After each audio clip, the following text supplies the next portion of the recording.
of the International Interdisciplinary Conference on Green Development in Tropical Regions 2025.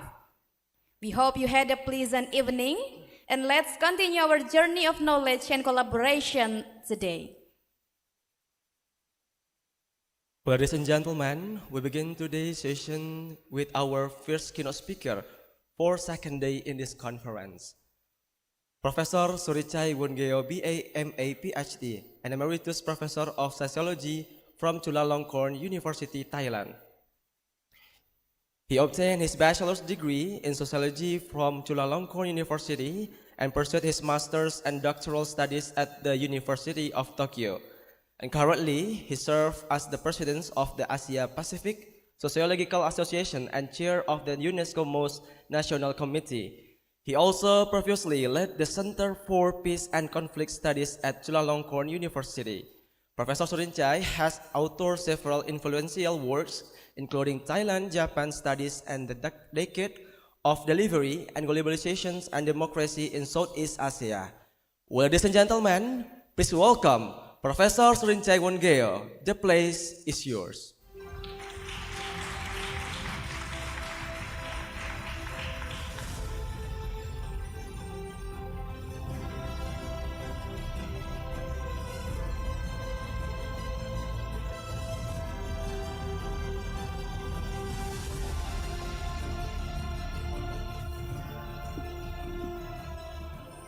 Good morning. Selamat datang. From Thailand, I would say Sawadee krap. Thank you. May peace be with all of you. It is my true honor to be with all of you in this important, the first ever Congress of Development Studies in Indonesia by the new association. And I am very honored also to have met many of you for the first time. And I feel I am a part of your community, and the community is also across our borders. That's why we are able to meet here. The topic given to me is how to engage with green development in the tropical regions. May I have the slide? Yes. Can you present each? I am afraid that the letter may be too big for senior people. Huh? Is it okay? Okay. Move. Okay.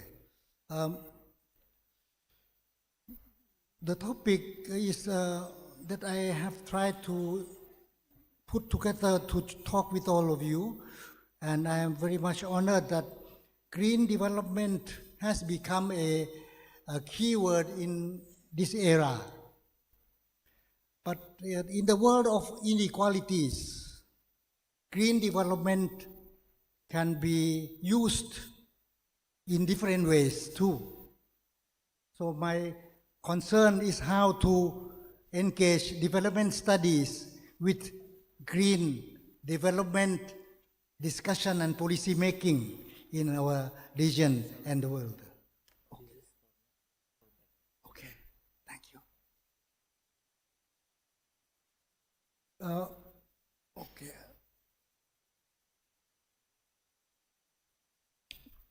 Please take note that I am interested to look for the green development from the bottom-up perspective. So I use the word bottom-up regionality as a perspective that made me be a part of this conversation here. The word regionality meaning we are a region.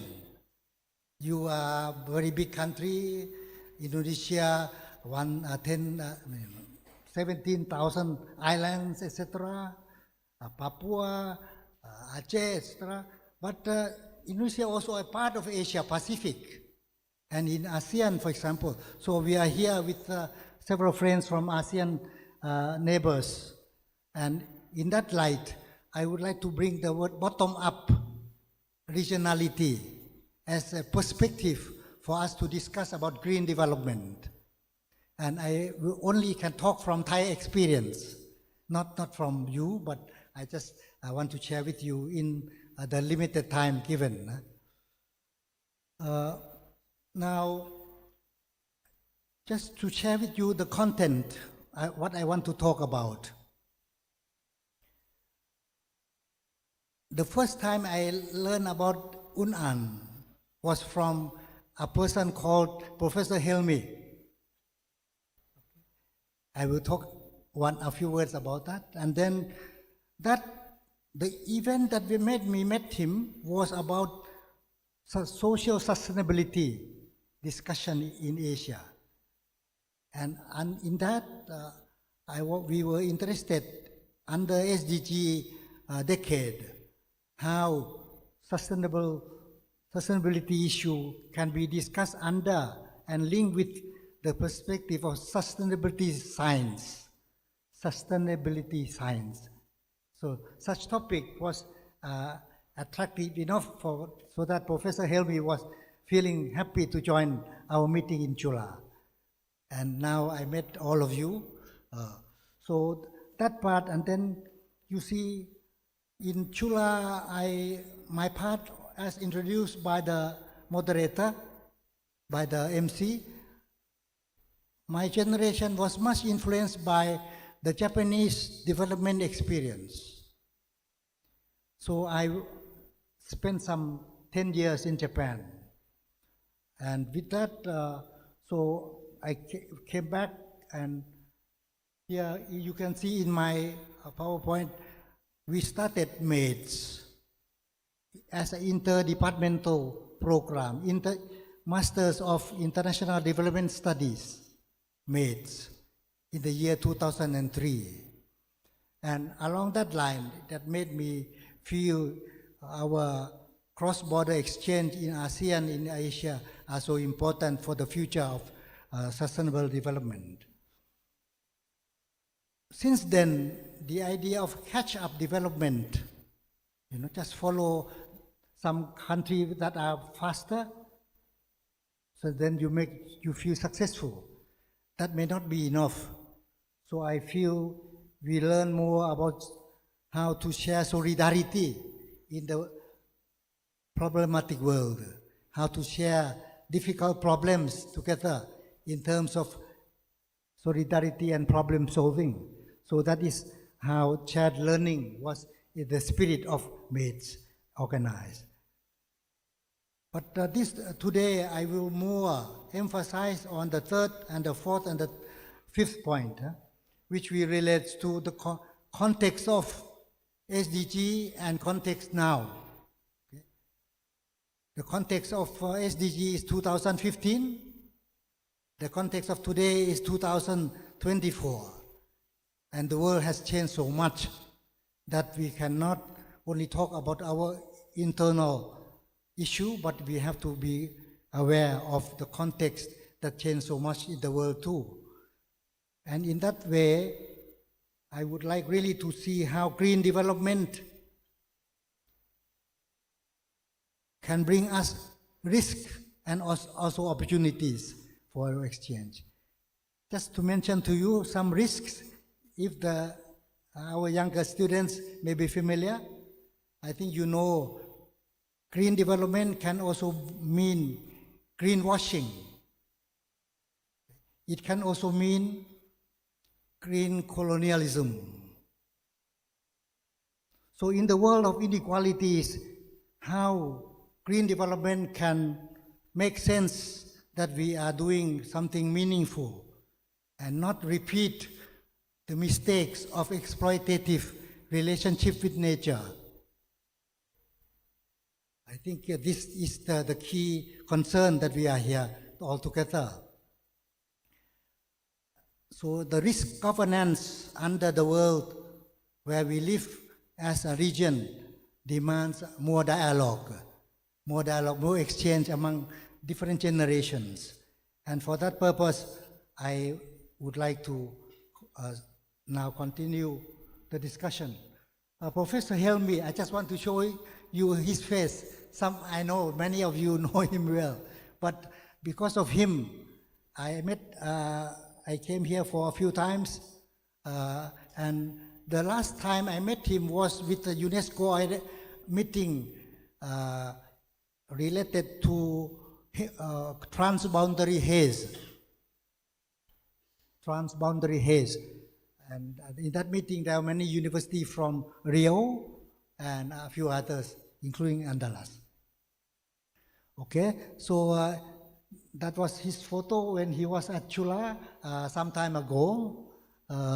And with my background of interest in Japan, I just would like to bring you to two people that through my personal learning become important for me to learn about how development studies became very important for Japan and how that become a part of my learning.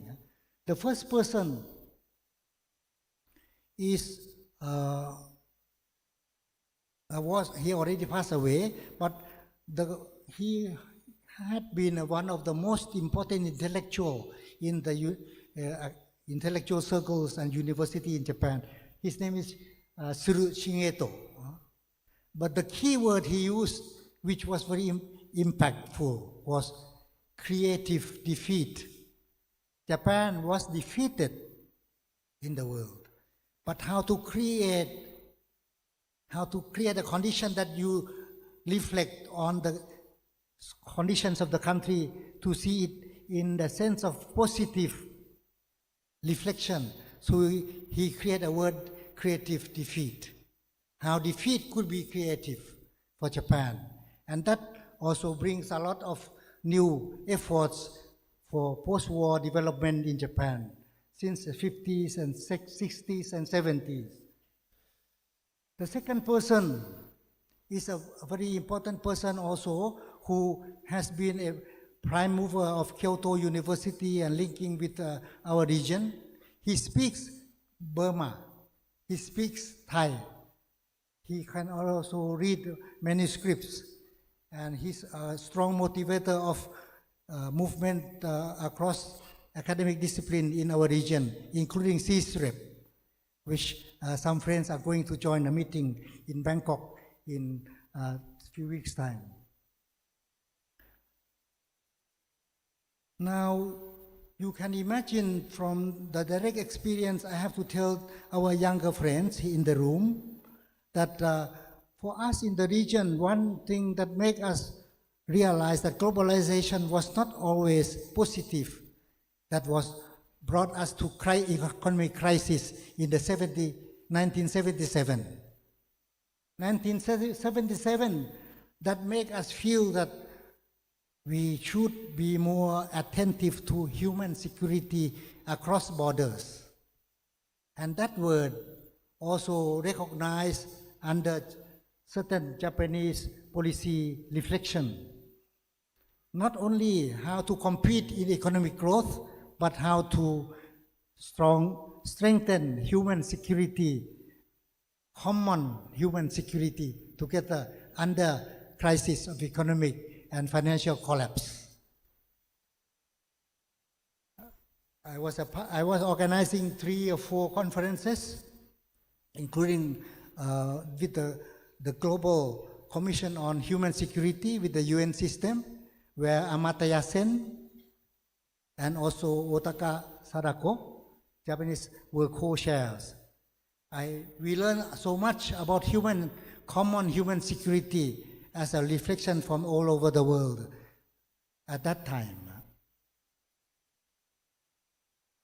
And with that also brought us to realize that we cannot have human security if we don't have a perspective of the people who are affected by development. In the photo, there are 2 people.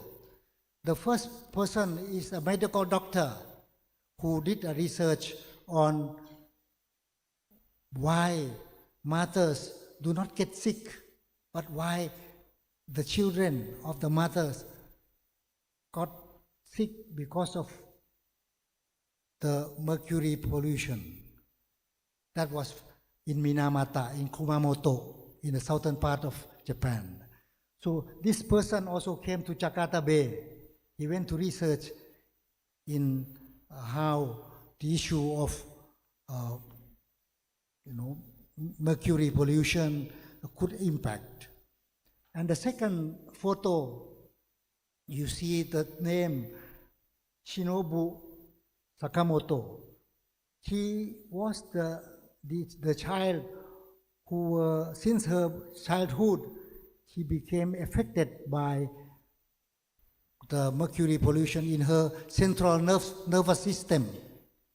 And she became a speaker for the whole world.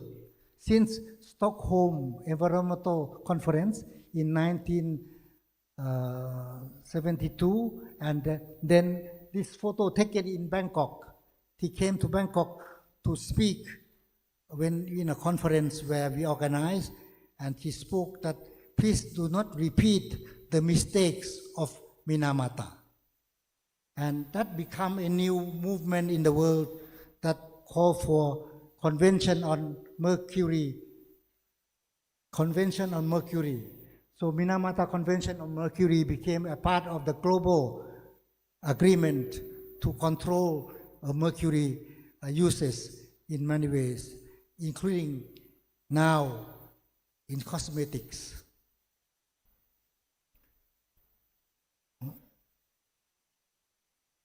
So with that background, you can see that globalization from above, from power, from rich companies, sometimes create some development, but sometimes also create problems.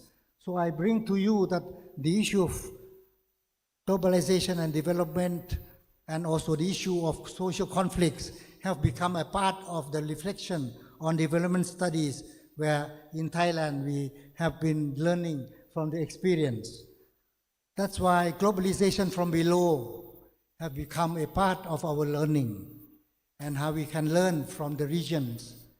And I am reminded that I came to this country some time ago. Before I met Professor Helmi, I met Dr. Arif Budiman.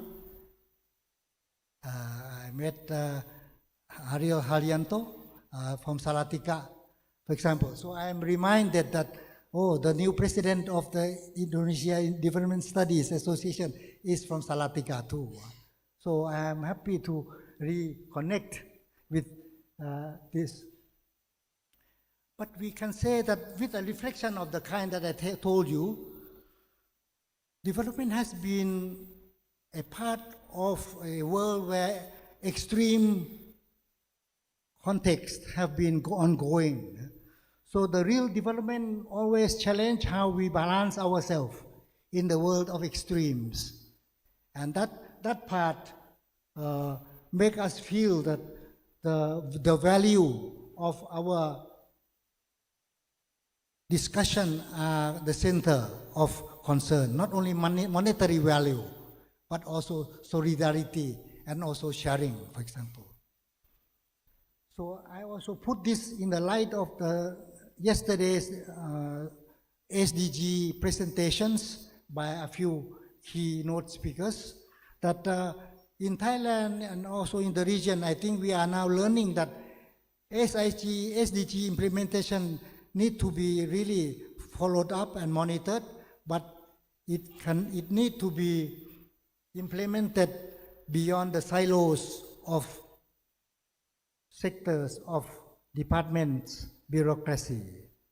So in that light, how can the policy integration linking agriculture to health, and not only human health, but now we learn about the planet health after COVID-19, for example. So the integration of concept of health under our experience of COVID-19 made us feel that human and animal and also the earth have some connection that we need to pay attention to. So the policy integration also demands that maybe the science people from different fields need to work together more. And in that sense, SDG implementation should also demand a more interdisciplinary collaboration together so that we can go beyond the top-down implementation of SDG to a more bottom-up and also to a more hybrid approaches. We need to strengthen the relationship perspective, not among SDG. So along that line,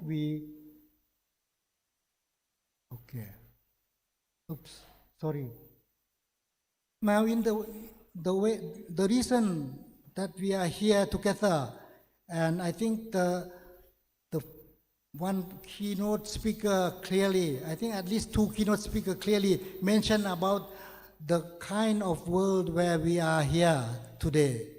That is, although SDG has gone 10 years, 10 years have gone, but we are far from the targets. But we are even in some way worse than before. I just want to show you about the issue mentioned clearly from the keynote speaker yesterday about biodiversity loss in the global level. That also highlights why we have more disasters related to climate, etc. And with that, if we can go back to the figure that people use for explaining the SDG, we talk about economy, we talk about partnership for economic development, we talk about society and politics, but we do not have much space for biodiversity discussion linking with all this. We forgot the basis of the life systems on Earth. So along that line, I'm sure in our reflection, how biodiversity context of our basis of the globe, of the planet, of the Earth, need to be linked more with our way of development and reflection. So with that purpose, it's become clearer and clearer that with our experience in COVID-19, we are warned that the nature of economic development that have encroached into the habitat of the viruses, of the bacteria, of the animals. In Thailand now there's many serious incidents about elephant and human and community conflicts, for example. Tourism, very popular, and so elephants have no place to stay. They also become a serious challenge how to look into the issue, not only short term, but also long term, how we manage the relationship with elephants. So my point here is that the biodiversity loss and ecosystem deprivation have been continuously a problem. And now we learn about biodiversity collapse. The word collapse, because of the whole system of interrelated systems of lives have been impacted. So with that, after COVID-19, we realized about this issue that we need to learn how to rebalance our knowledge, rebalance our policy, and in the light of the world where we are so much impacted by media and social media, and also the key issue of travel and mobility relates to speed. So we have been much impacted by the idea of speed. So I just would like to highlight here that with the COVID-19, Thailand, which was a country where we have many important tourism, and tourism business went almost bankrupt in Thailand because of COVID-19, no mobility. And with that kind of thing, we also learned that many coastal areas become regenerated. Many sea animals came back because of fewer tourism, no tourism. So the ecology system become regenerative with the human pause of travel, of the pause, anthropos of mobility.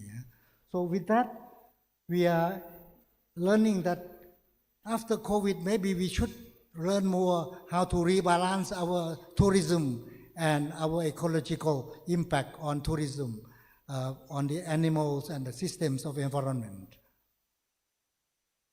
I just would like to highlight, during these days, we learn more that there are different ways of learning, of knowing about the planet. In this conference, I had a benefit that a lot discussing with Professor Jede about different ways of learning about how human relates to nature in Bali. And in some way, that also reflects the Thai traditional and local experience. So with that, different ways of learning, meaning that we also not need to have evidence in some way with numbers. Quantitative numbers are important sometimes, but not always, because we also need stories. We may not have numbers, but the qualitative approach to the realities are also important. So we are learning that different ways of learning, different ways of knowing. In the world of science, used to be limited only to the scientific method alone. And scientific method related to scientification and statistification, which are very important for us to see things, to be visible, to be able to calculate. But there are other sides which are more integrative understanding, the human sense making. Even animals, some animals, they know when the rain is coming, when tsunami is coming. So we learn in Thai experience in 2004, the word tsunami, which is a foreign word, but in Thailand, in Phuket, in the southern part of Thailand, 5,000 people died because of tsunami. And we learned that the only people who did not, no one died at all, were the sea gypsies or the sea people. So we now have a strong project of research how different ways of learning about disasters from different cultures. The second slide about the color, you can look for your own. This is important for us because we are at UNAND, and UNAND is a university of interdisciplinary fields. Now we talk about this when there are three spheres of knowledge that we should pay attention to. The orange one is anthroposphere, the sphere where human beings are related, economy, politics, public administration, law, etc., health, etc., medicine, etc. Okay. The third, the green and the blue are also taught in universities, but not oftentimes related to development studies. The green is biosphere. But many friends in this room know very well because you work on agriculture and you give weight to how to see the relationship between different factors, both natural and also unnatural. The biosphere. I mentioned to you, like in Thailand, we have to use too much, chemicals that made a lot of problem for the food issue. The blue one is atmosphere. That is related to the atmosphere, related to the geosphere. So I just highlight this in the light of we are here. If we take a look of our extreme events of temperature, events of natural disaster, it happened in the context where the knowledge systems of the three levels need to be reflected together, not separately always. So with that kind of experience, I just would like to go a little quick now with the world that we are living.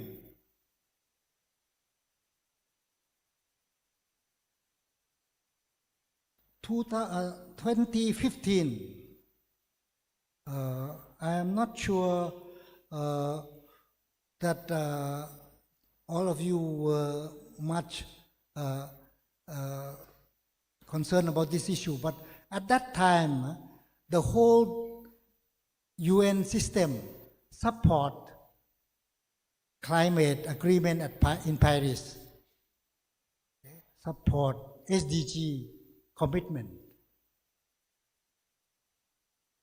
Okay, so multilateralism has been the core of the post-war our international system.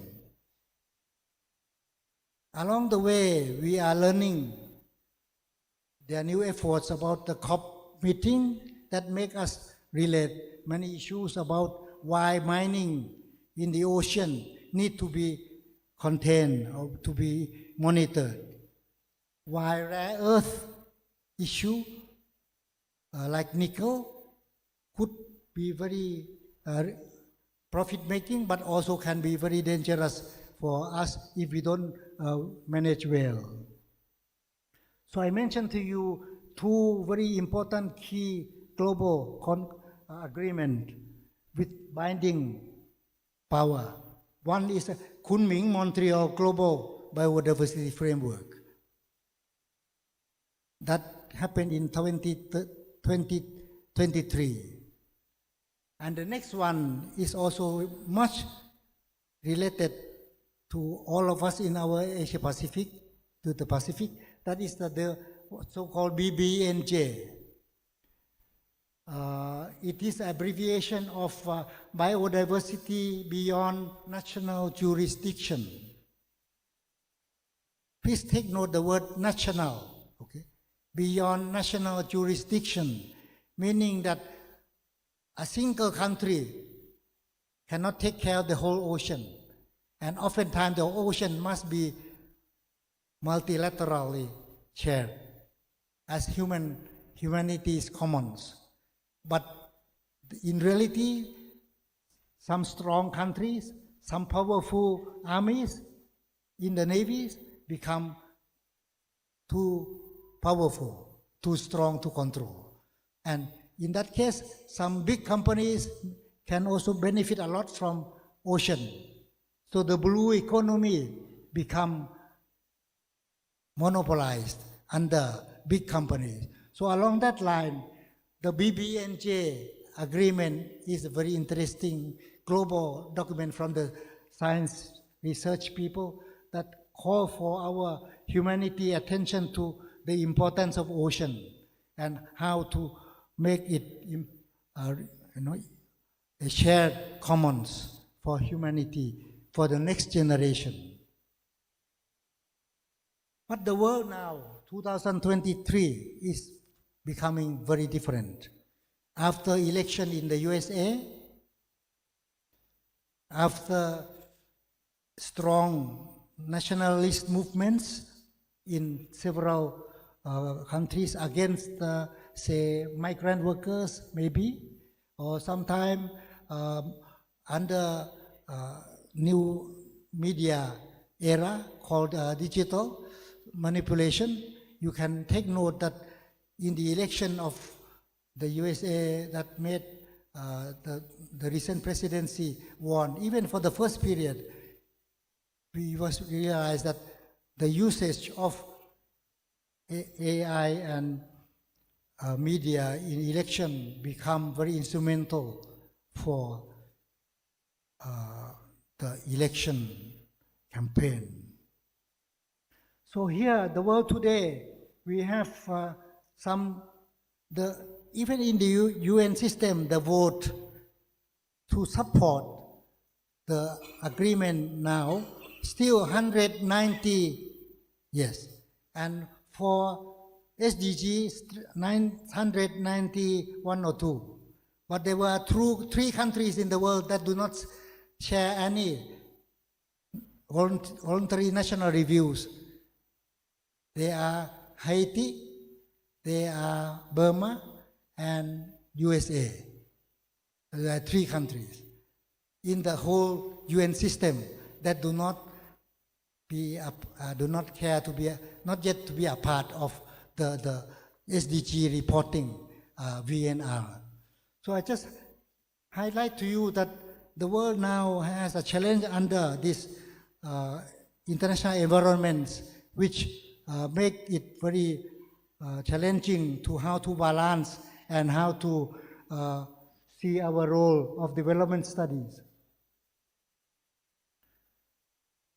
As I said to you, although the UN and I was a part of the UNESCO MOST to organize a summit of the future to talk about the world where we have biodiversity collapse, but we also have not very enabling environment in the international level.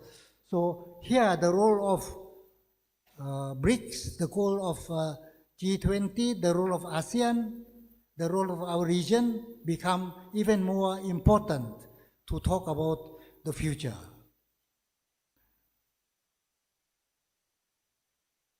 Oh, sorry.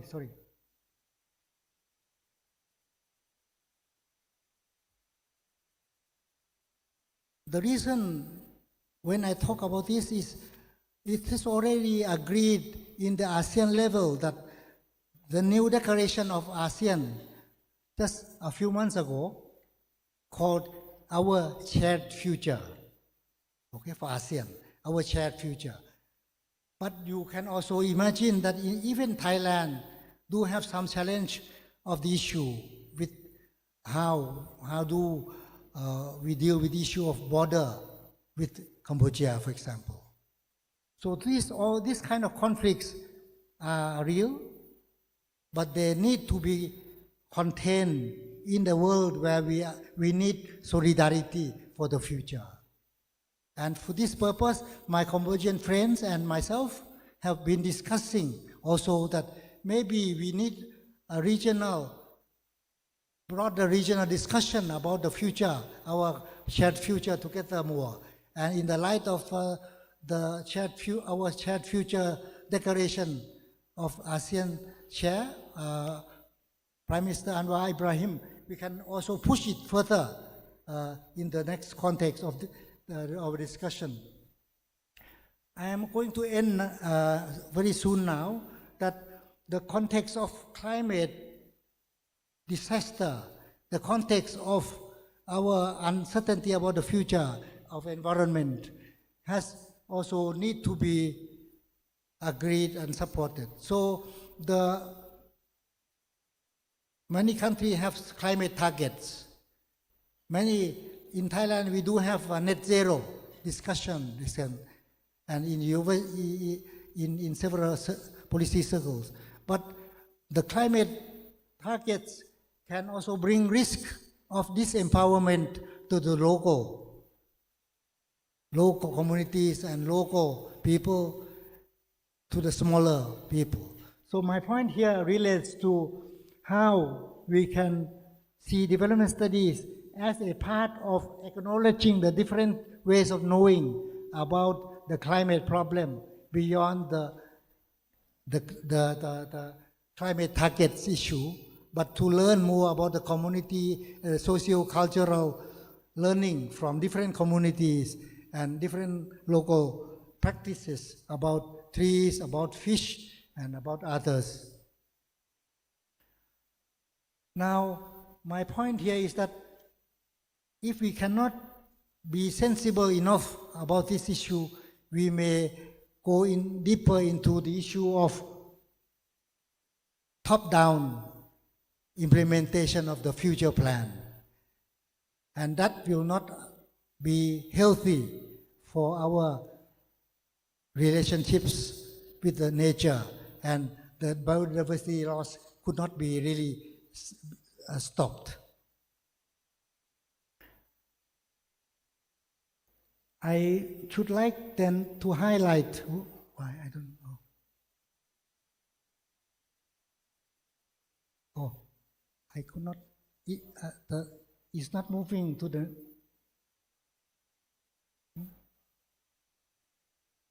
oh, sorry. Oh yeah, okay.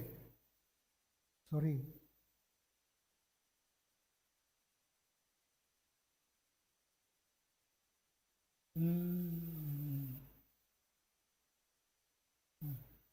I want to go, yes, okay.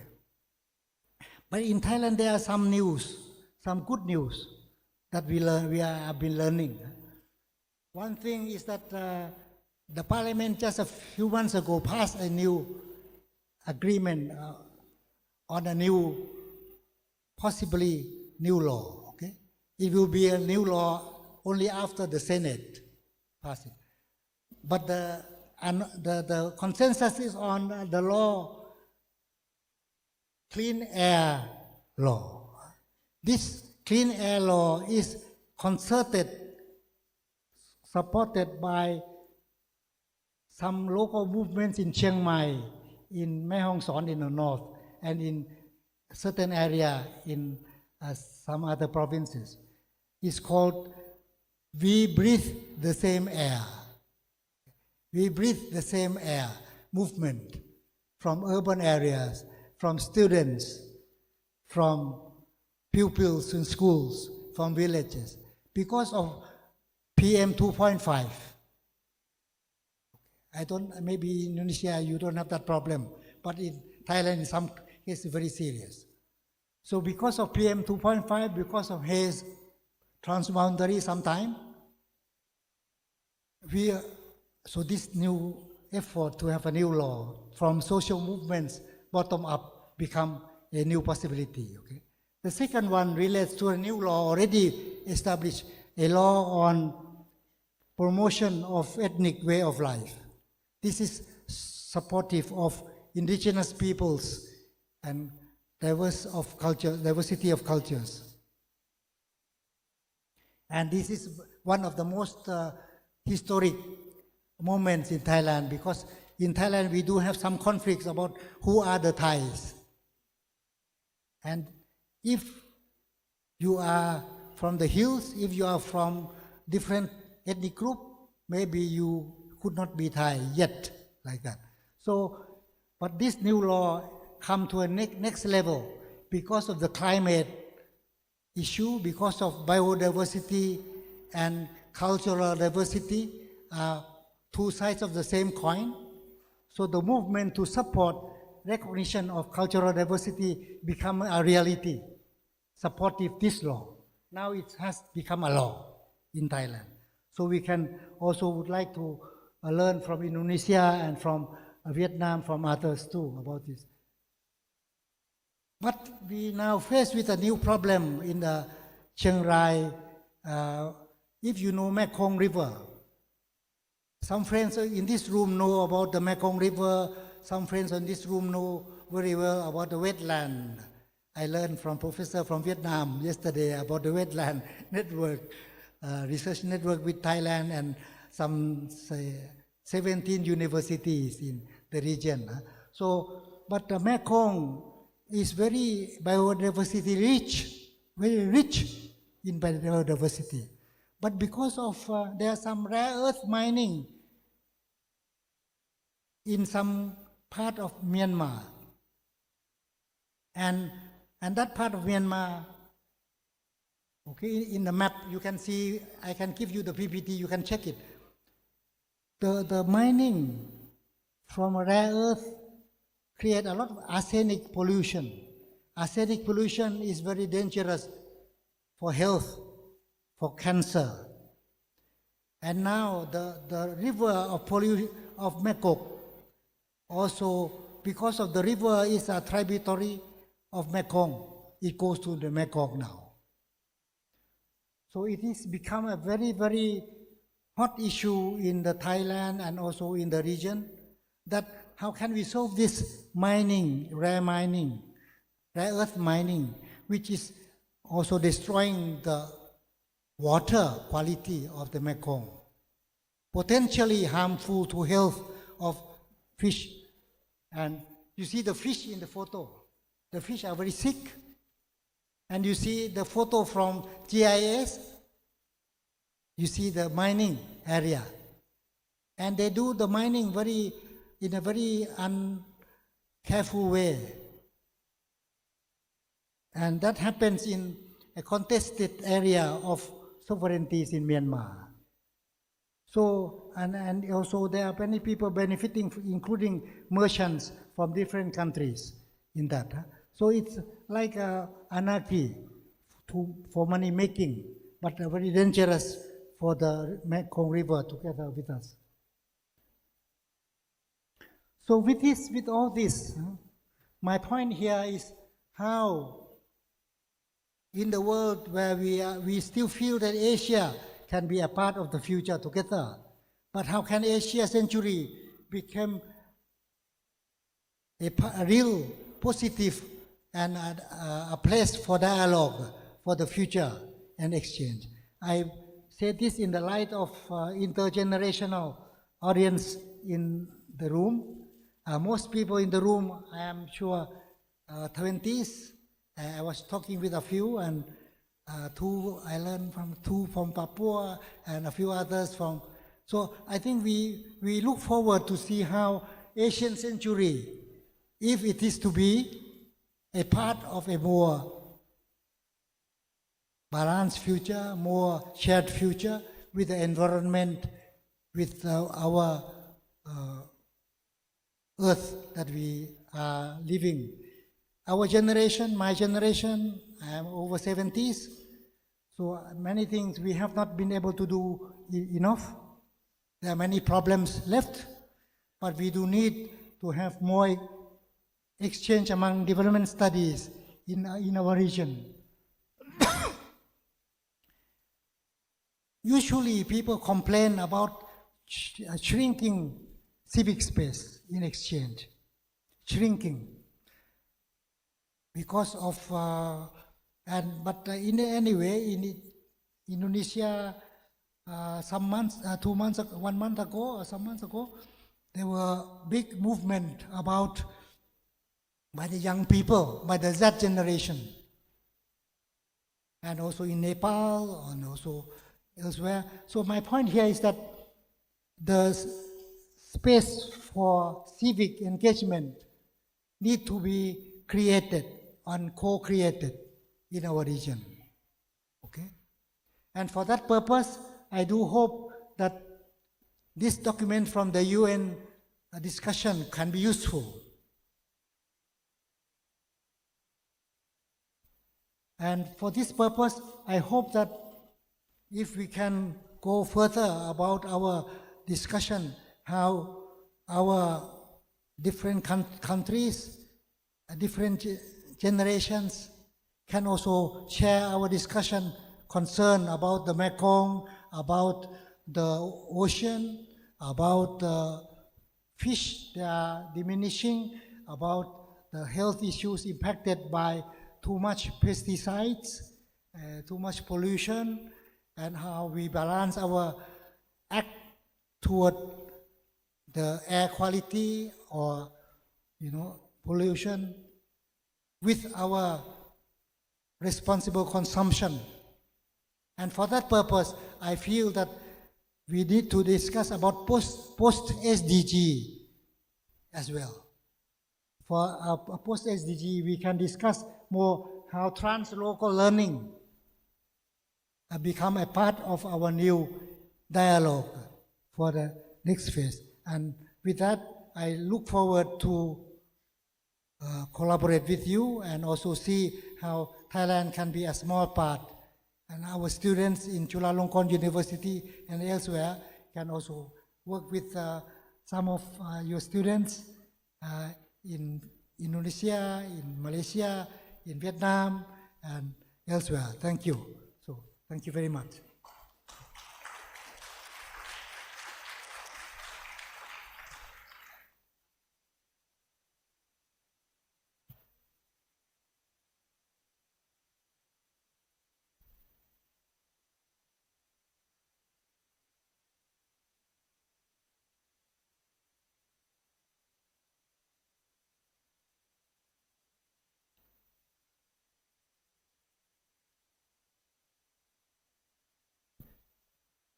Well, ladies and gentlemen, we say thank you very much for Professor Surichai Wongeo for your inspiring and insightful presentation. Well, ladies and gentlemen, now we move to next keynote speaker. Our keynote speaker for the second day is Dr. Nguyen U Tri, Vice President of An University, Vietnam.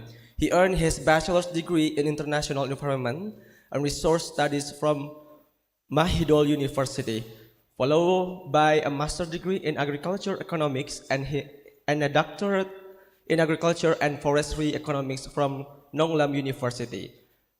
Ladies and gentlemen, Dr. Nguyen has held several important academic positions, including Dean of the Faculty of Economics and Business Administration and Head of the External Relations Office at the Giang University. He has been serving as the Vice President of An Giang University. He has also contributed to various research publications focusing on sustainable coastal development and economic transition in Vietnam. Well, ladies and gentlemen, please welcome Dr. Nguyen U Tri. The time is yours.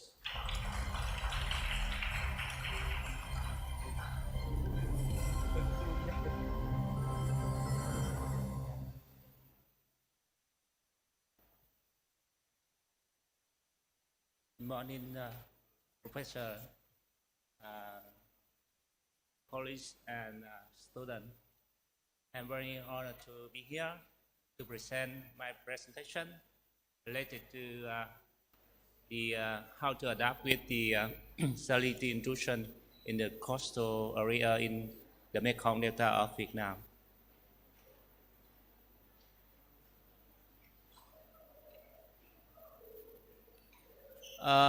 My presentation will a little bit specific, different with the first keynote speaker. He raw overview about the how the environmental effect and how to adapt with. But in the Mekong Delta, especially in the Vietnamese Mekong Delta, we are extremely advanced related to salinity intrusion. In terms of pride production, it's the main cultivate in the Vietnamese Mekong Delta. The first time when I visit Andalas University, I present about the impact of salinity in the past, in the present, and in the futures. But today, in here, I will present how to adapt with. At the central government, we adapt with salinity intrusion based on the natural-based solution. But some of the people, some of the scholars, some of the experts, they mentioned about the build, the construction, or something like that, how to adapt with and how to keep the dry production in the Mekong Delta of Vietnam. But we have two options, but I don't say the first option is right or wrong, and the second option is right or wrong. That depends on the barriers we will use, how to adapt with the situation, and how to keep the right farming household. They can stay with their land and how to sustainable their livelihood.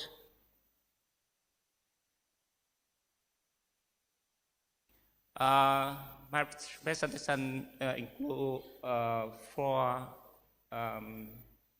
It's the first introduction, second data collection and approaching methods. First, finding and discussion, and the last recommendation. You know, the Vietnamese Mekong Delta is a westland. It's more than 40,000 square kilometers. It's up 12% of the country area, and approximately 27 of agriculture land of Vietnam, and more than 50% livelihood in the coastal area. You can see in the Mekong Delta, yeah, yes, and the coastal area is very large and very huge in here, and day by day it's affected by salinity intrusion, especially in the dry season. More than 2 million hectares of the Vietnamese Mekong Delta coastal area is affected by the salinity during the dry season, and with the order, so many of the policy affected to the Vietnamese Mekong Delta. So Vietnamese Mekong Delta coastal area at risk, especially in salinity intrusion.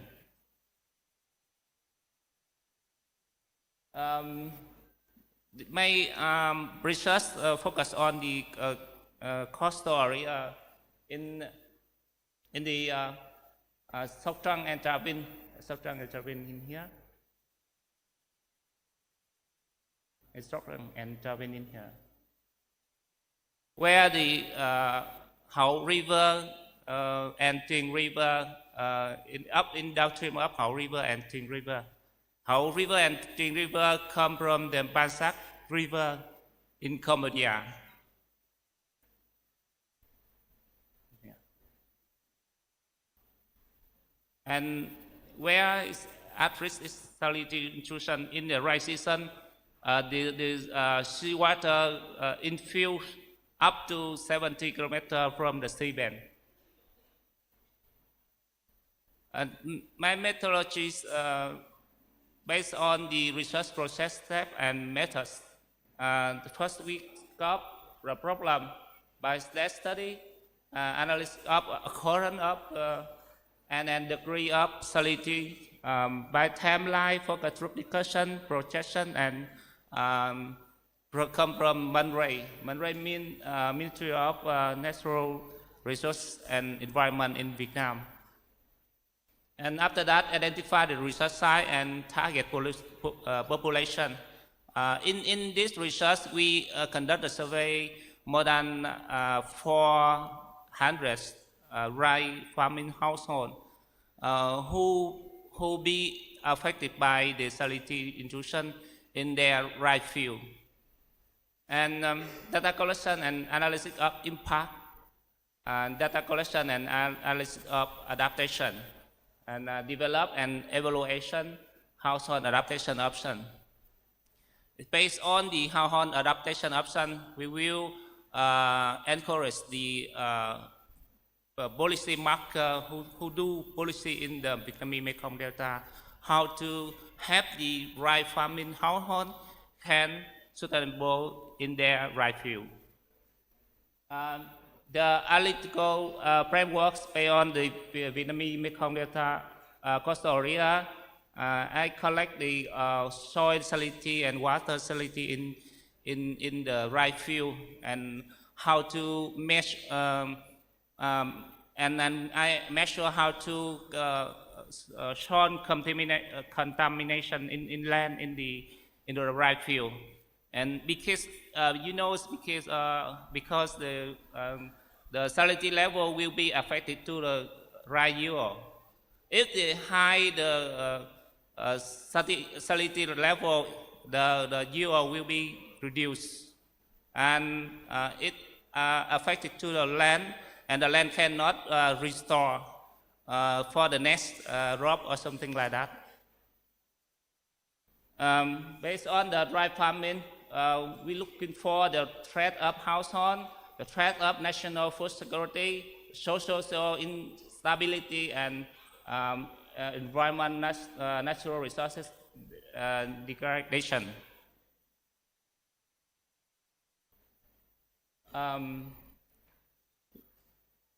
In this research, we find some the result. The area of loss dry due to saltwater in Vietnamese Mekong Delta coastal area be affected more than 10 million US dollar just in the rice season. Because most of the data in here just estimate in rice season, because that's the season the salinity strongest affected to dry land. And more than 60,000 hectares in the Vietnamese Mekong Delta coastal area be affected by the salinity intrusion. I mean the seawater. And you can see the picture, the seawater affected to rice farming, rice field, and it affected, and it makes the rice field and then rice die on and after and then it's hard to restore because the soil contaminate in the land, so it's hard to restore because they have to wait in the fresh water come, and then the salinity intrusion will be down, and then they roll in the new rice or something, in a new season or something like that.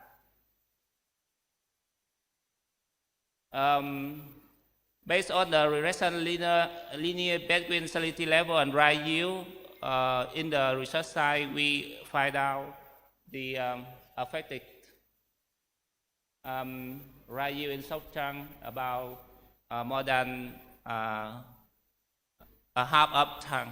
If the 1 BBT of salt water affected to rice field, and in Travin is nearby 0.14 ton per hectare. If the 1 BBT, I mean the gram per milliliter of salt inland affected to rice yield.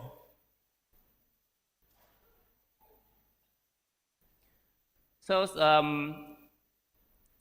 how to the rice farming household adapt with this situation? They have the 3 key factors for coping capacity.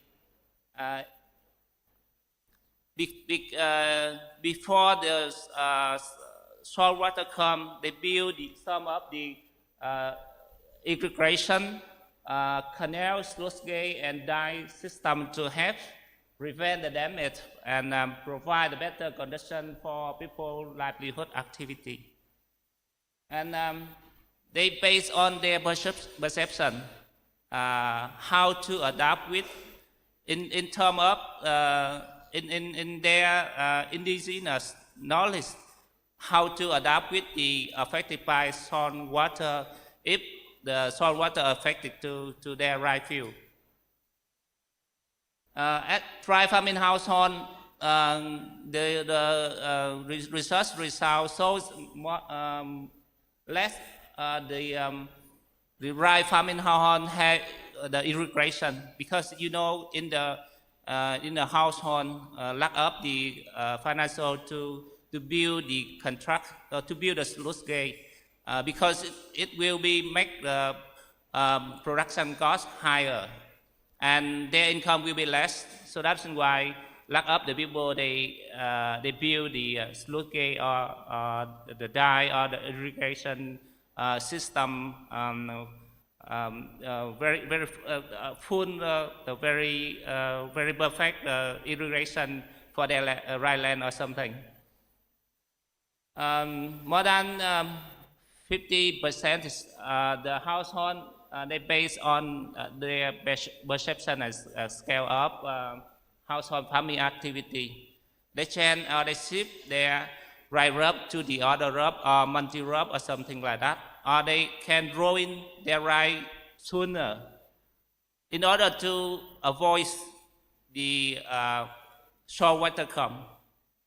But if that the some factor will be affected to their right land, for example, insect or fungicide or something like that, because it's not comfortable season to grow in dry.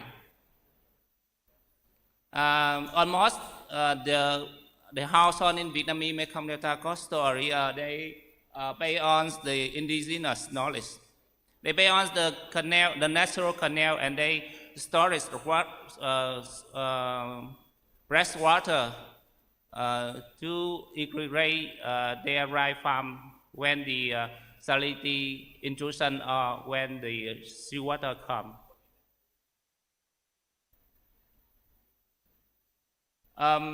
This is adaptation method for rice farming household, and most of the people change in seasonal calendar. For example, in the Vietnamese Mekong Delta coastal area, they grow in 2 rice crop per year, but right now they just grow in 1 crop per year, or they change the first crop and the second crop closes them to avoid the in July or August. This is time the salinity intrusion affected, complicated. Some of the people they does the internal dish system based on their right that land they can they dish the irrigate look like that, and they store rest water in the canal, and in the seawater come they close the sluice gate, and they use this red water to pump in their right land, or they store it their red water into the black tip bed look like that to avoid in the dry season, especially in the seawater come on July or August.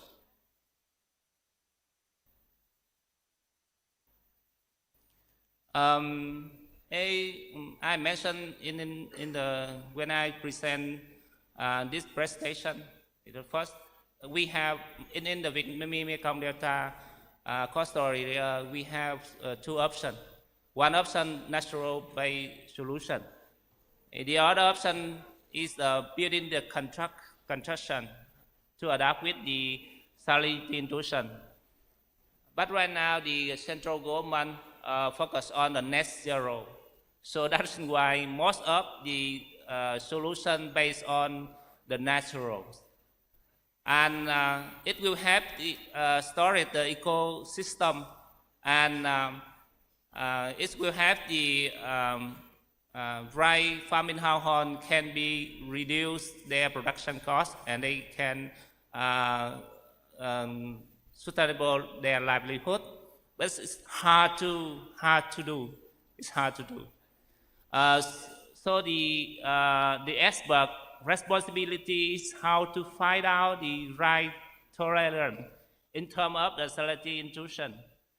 But right now we get a little bit of achievement about the right tolerance, and we hope Dry farming household will stay in their dry land for sustainable.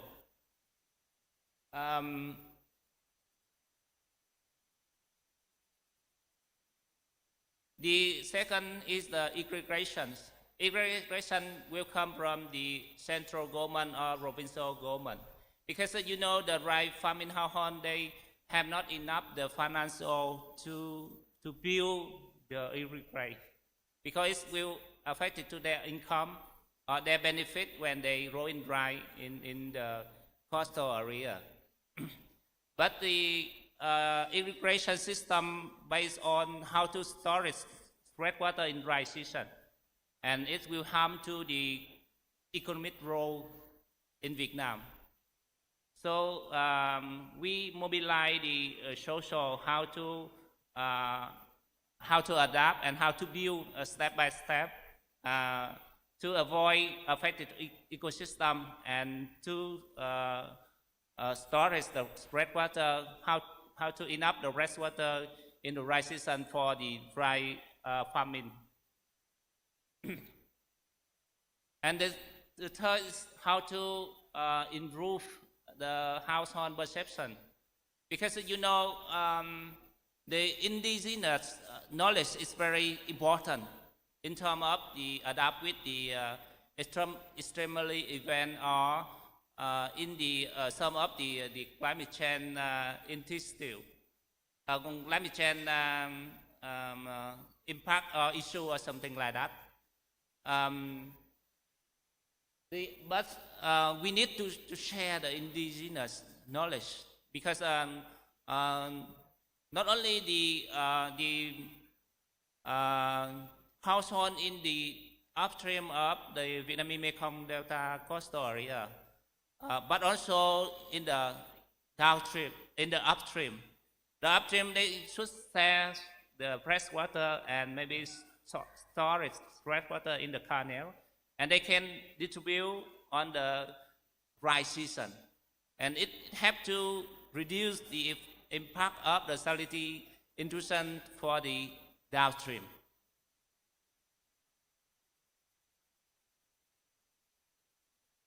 The last slide, and that a picture I have in the Vietnamese Mekong Delta coastal area who can adapt and in their right field always to breathe in order to net zero in 2015, like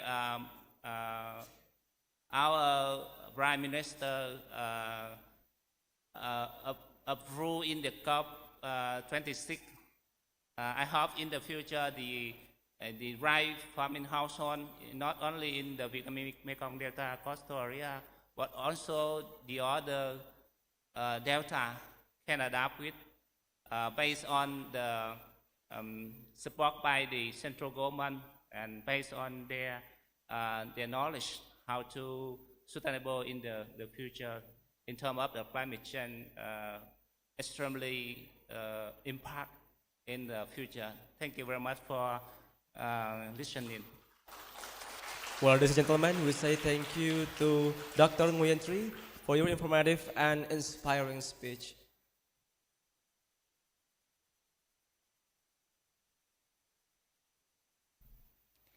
Ladies and gentlemen, we will now have the certificates and plaques presentation session for our keynote speakers, followed by a photo session together. We kindly invite Professor Surinchay Woongeo and also Dr. Nguyen Tri to please come to the front area of the stage. We also kindly invite the director of the Graduate School of Universitas Andalas, accompanied by the chairperson of the organizing committee, will present the certificates and plaques.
All right.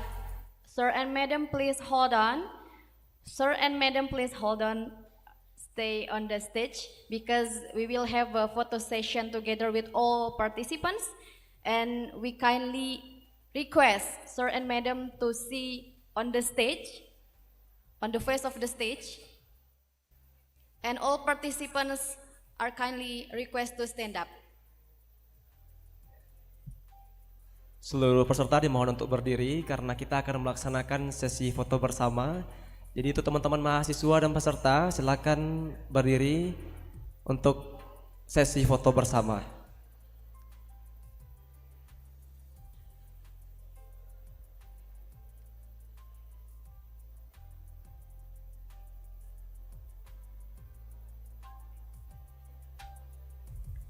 Alright, ladies and gentlemen, please look at the camera and please give your best smile.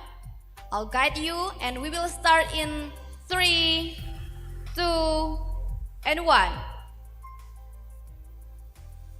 Okay, Minangkabau greetings. Don't forget Minangkabau greetings. We will start in 3, 2, and 1. Alright, thank you very much, ladies and gentlemen. Please be seated.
gentlemen, we are now moving to next agenda, plenary session 2. And this session will be moderated by Professor Insinyur Rudi Febrimansyah, MSc PhD, a full professor from Universitas Andalas, Indonesia. He earned his bachelor's degree in agribusiness from IPB University in 1985 and his master's degree in social development from Ateneo de Manila University in 1993 and his doctoral degree in environmental management from the University of Melbourne in 2003. Please welcome Professor Insinyur Rudi Febrimansyah, MSc PhD, as the moderator for the second plenary sessions for today.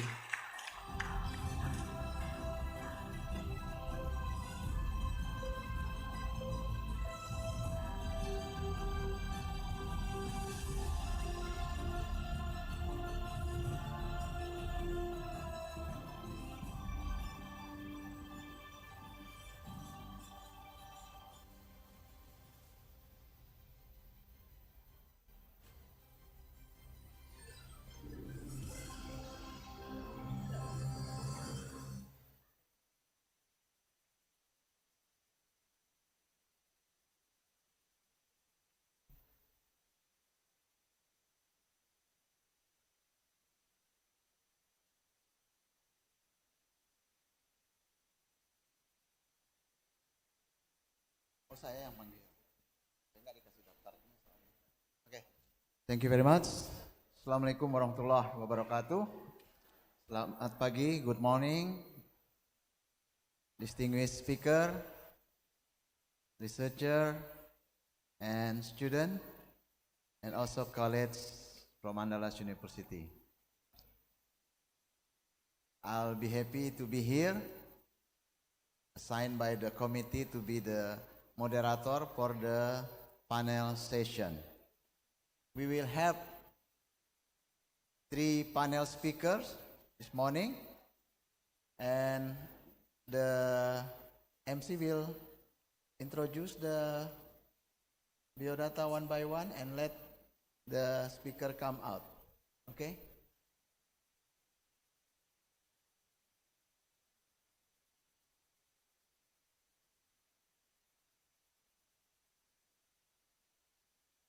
Okay.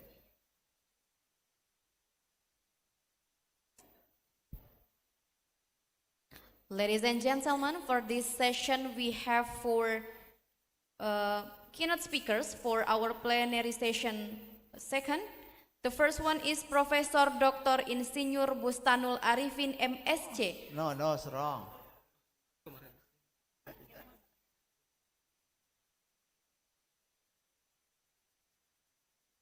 Okay. First, Professor Dr. Insinyur Yonariza.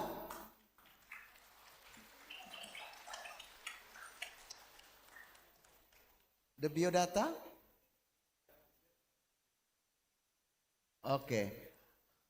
Professor Yonariza, please have a seat. He is a full professor here in Andalas University in the Department of Agribusiness or the faculty, the Department Social and Economic of Agriculture.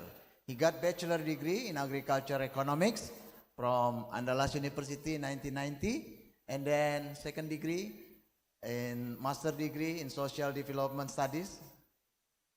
Yeah, it's like mine also. From Ateneo de Manila University in 1996, and got doctoral degree in natural resource management from Asian Institute of Technology. He been assigned as a vice director for academic affairs in graduate school, Andalas University, the chairman of Department, Agriculture and Social Economic, and also he has experience as research fellows, Asian Public Intellectual Research Fellow from Nippon Foundation in 2008-2009. He has already a lot of publication, I think index corpus more than 10, I'm not mistaken. Nine. Okay, that's a brief of the first panel speaker today. And second, may I call Associate Professor Nolila. Oh, this one first? Okay. Second speaker is Professor Dr. Insinyur Gede Sedana, MSc, MMA. Professor Gede Sedana, coming from Bali, he is now assigned as the rector of Dwi Jendra University. Is our college actually. Yeah, we are three of us are the alumni of the social development studies in Ateneo de Manila University. Yeah, we would like to hear the point of view from those two Atenean. We call it Atenean. Yeah, talking about green development later on. Yeah, aside of his duty as director, he also the chairman of Perhimpunan Ekonomi Pertanian Indonesia, Perhepi, and also the chairman of Himpunan Kerukunan Tani Indonesia, is what we call it, the farmers groups, yeah, not farmers group, farmer association. Yeah, he has also a lot of publication in rural and especially about irrigation. I think he is now got a legacy from two former expert of Subak. Yeah, we already have before like Wayan Windia. Yeah. So he's now he is now the last person, academic person who studied about Subak. Yeah. Okay, and the third, let me invite the third speaker, Associate Professor Nolila binti Muhammad Nawi. She's from University Putra Malaysia. Yeah. Got bachelor degree in agribusiness from University Pertanian Malaysia and also master degree there. And the third degree as doctoral degree she got from Curtin University in Australia. He is now the associate professor in Department of Agribusiness. Yeah. And he has also a lot of publication related to his her background, yeah. And that's three of our speakers. Let me say the setting of this panel session. Until what times the committee?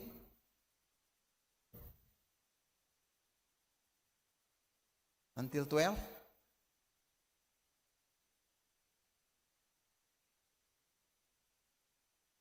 Until what times?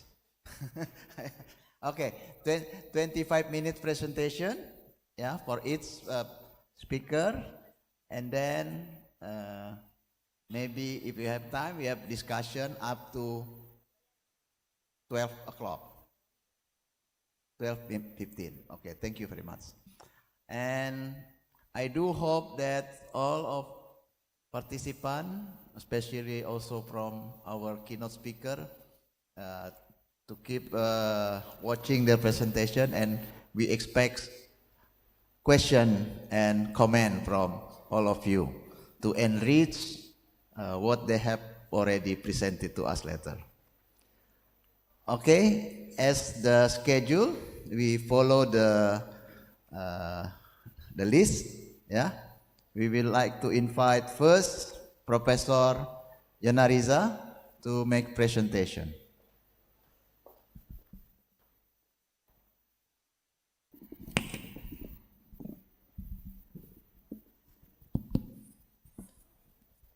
Bismillahirrahmanirrahim. Assalamualaikum warahmatullahi wabarakatuh. Good morning to you all. Mangandang umagah. Sawadikap. Okay, it is my great pleasure to be here. Thank you for the invitation from School of Graduate School.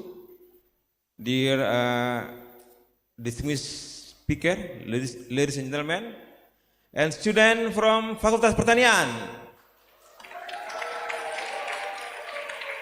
Thank you for coming. Okay, I will talk about this topic, NBS, Nature-Based Solution for a Sustainable Future, question mark. Concept, application, critics, and way forward. My name is Yonariza from Andalas University. What you see on the picture is, one is how Japanese government develop tree planting tree along the coastal line, and how city now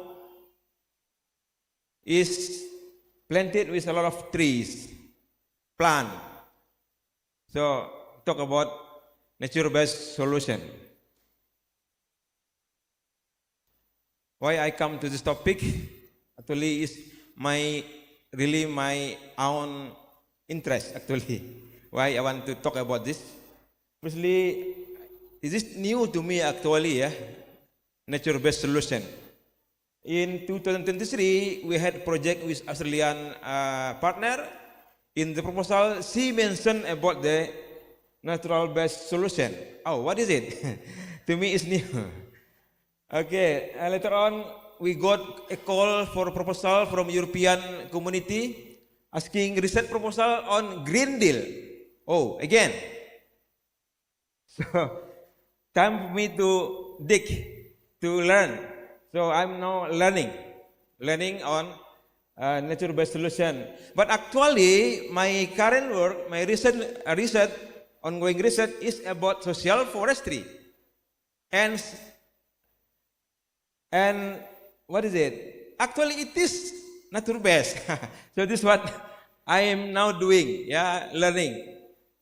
So I ask myself, so what is the concept of nature-based solution? How is developed? How it has been implemented? Where? How it implemented in developing countries? And what are the critics, drawback about this concept? And especially I interested what is INGO talk about that, look about that. And of course, if there is drawback, some strategy of mitigation must be made. Lastly, I will talk about my ongoing research on social forestry implementation in West Sumatra and how it relates to the nature-based. If you go to portal or Sign Direct, you will see a lot of article actually. When I check it with just using nature-based solution, I got 1 million plus results. Oh my God! So it's been a lot, study about this topic. But to me, it's new. Okay, it's fine. I'm learning. So what I do, go to library and ask my assistant, Genie AI, please help me to find out what is it. And then Genie is quite strong, because he give us the correct citation, not hallucitation, hallucitation. Okay, I ask Genie and then consult about that and look at the resources and library. Al-Ghifari. Where is Al-Ghifari? Oh, yeah, I didn't use I didn't use Prisma either. Prisma is also new for me. I learned about Prisma last year in Helsinki. Okay, it's a new tool also in doing LSR, literature review. So at the end, I will just give you a bit about my recent work on the status and achievement of social forestry in West Sumatra. I did research on first generation of social forestry who has passed 10 years of implementation and what is their status now and achievement with regard to NBS, nature-based solution. Okay, it's a concept. Maybe you have heard about this. It is about action to protect, sustainably manage, and restore natural, and modified ecosystem, yeah, that address societal challenges effectively and adaptively, and simultaneously providing human well-being and biodiversity benefit. What was Achan Surichai mentioned, yeah, about the biodiversity. If you look at this framework, you get the framework how the protection is specific infrastructure management and restoration, which is ecosystem-based approach to address societal challenges. We have climate change, yeah, global warming, food, water problem, and managing about social challenges. And using this, we want to develop human well-being and also biodiversity benefit. So it is actually including forest restoration, green infrastructure, and ecosystem adaptation. So it is an umbrella concept, yeah, umbrella concept for climate change adaptation and disaster risk reduction. Yeah, talk about biodiversity, forest, land use, forestry, water, agriculture, climate change, and disaster risk. You see here strategy, yeah, how to apply in NBS in this particular topic, yeah. So according to the World Resource Institute, this also can be NBS as to build resilient to multiple climate hazard, yeah, including hazard wildfire, hazard because of flooding, yeah, drought, rainfall, and also landslide. So everything from the forest down to the coastal, we can apply the NBS, yeah, natural based solution. So it's developed since actually 2008, but gaining momentum after Paris deal, about IPCC Paris deal, about climate change mitigation, when those big economy put money, yeah, to mitigate global change, global warming, for reducing carbon emission, yeah. So beginning in 2015 and slowly adopted by countries and national, and has been implemented worldwide, yeah. Of course, in European there are more than 340 projects, yeah, NBS project. If you look at this application in some countries like US, how the US government developed NBS post-Katrina recovery, yeah, to restore coastal, yeah.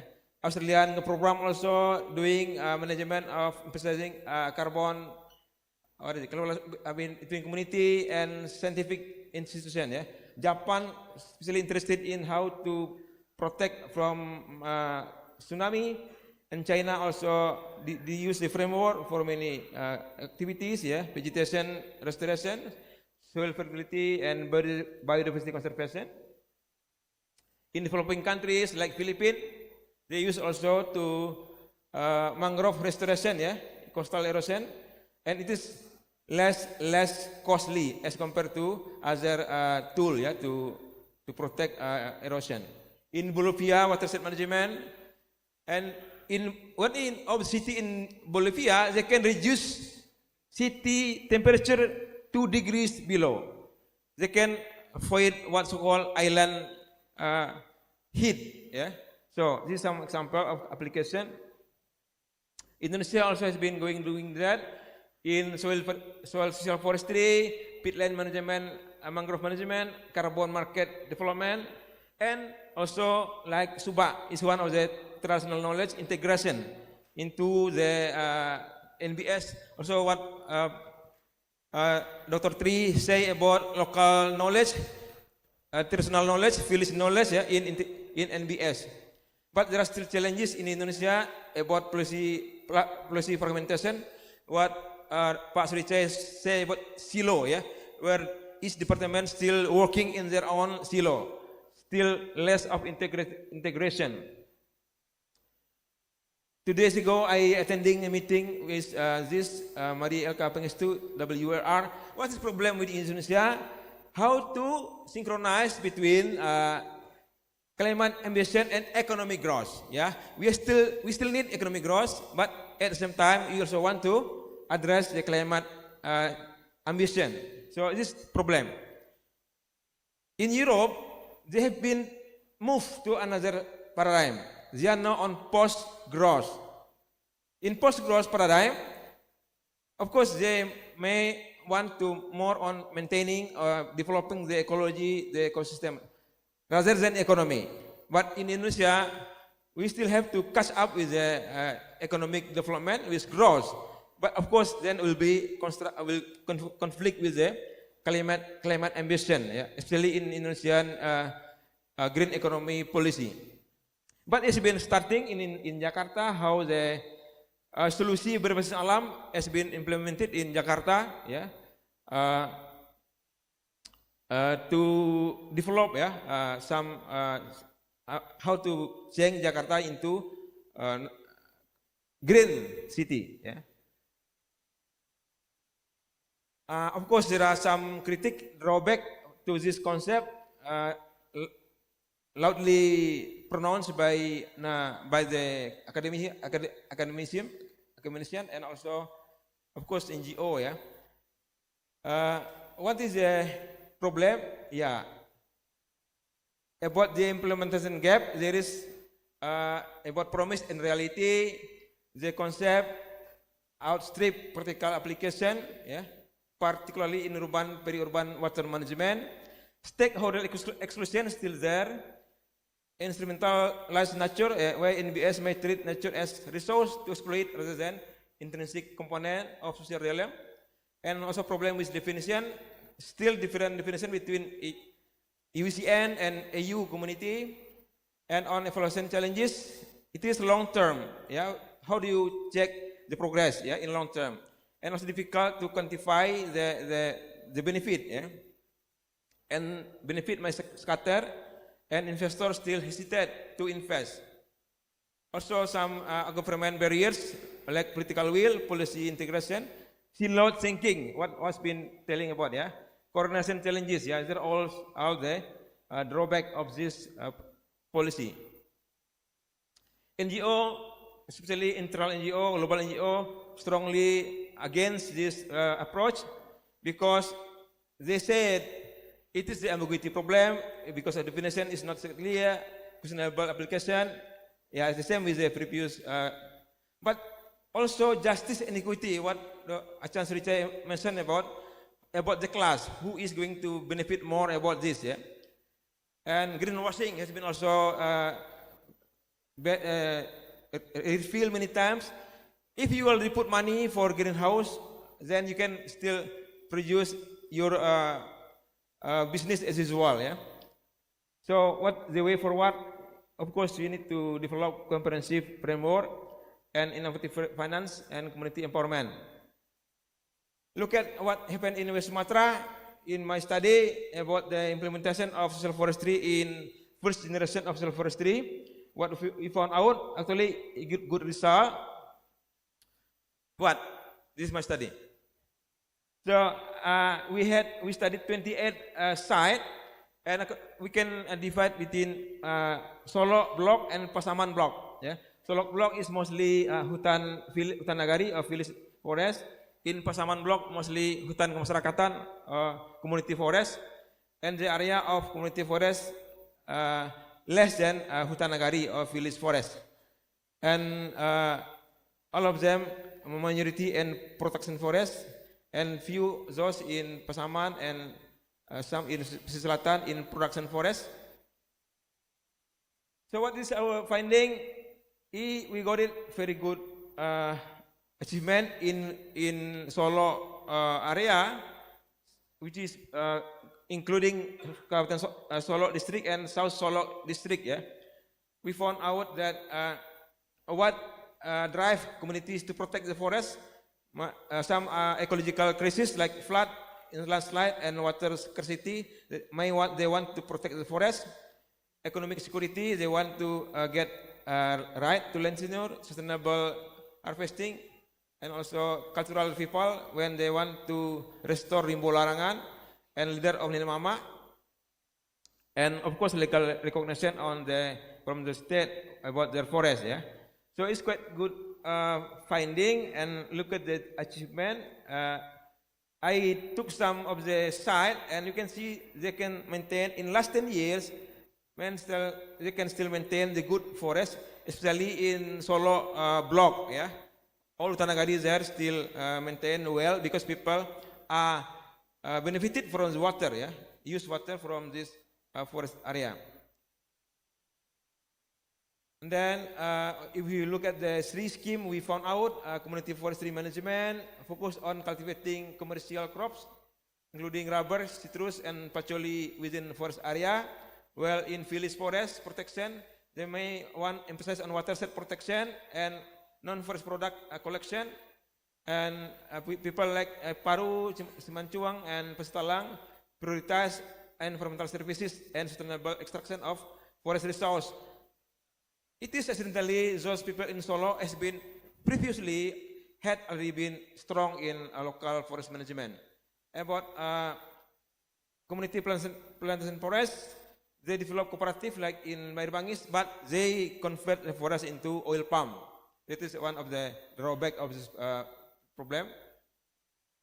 So when we look at the lesson we learned from the West Sumatra, of course, legal recognition is improved now. People are secure with forest access, and also addressing the gap, yeah, in governance and economic development, especially. So we have to strengthen the internal institution, integrate adat governance, create economic incentive, and ensure continuous mentoring. Luckily, please video.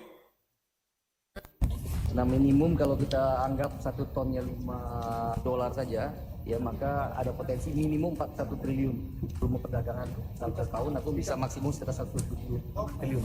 Saya berterima kasih pada Pak Presiden telah terbit Perpres 110 tentang nilai ekonomi karbon. Nah, dengan terbitnya Perpres 110 ini, insya Allah nanti misalkan ya, saya mulai nih bisa mengundang investor untuk menanam.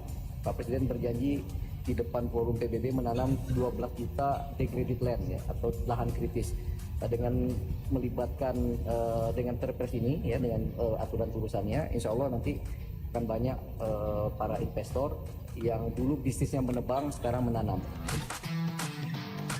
We aim to reforest more than 12 million hectares of degraded forest, to reduce forest degradation, to empower local communities with quality green jobs for the future. Nah, minimum kalau Okay, you listen to what Minister said. I want to invite investor. It the first time come to his mind is investor.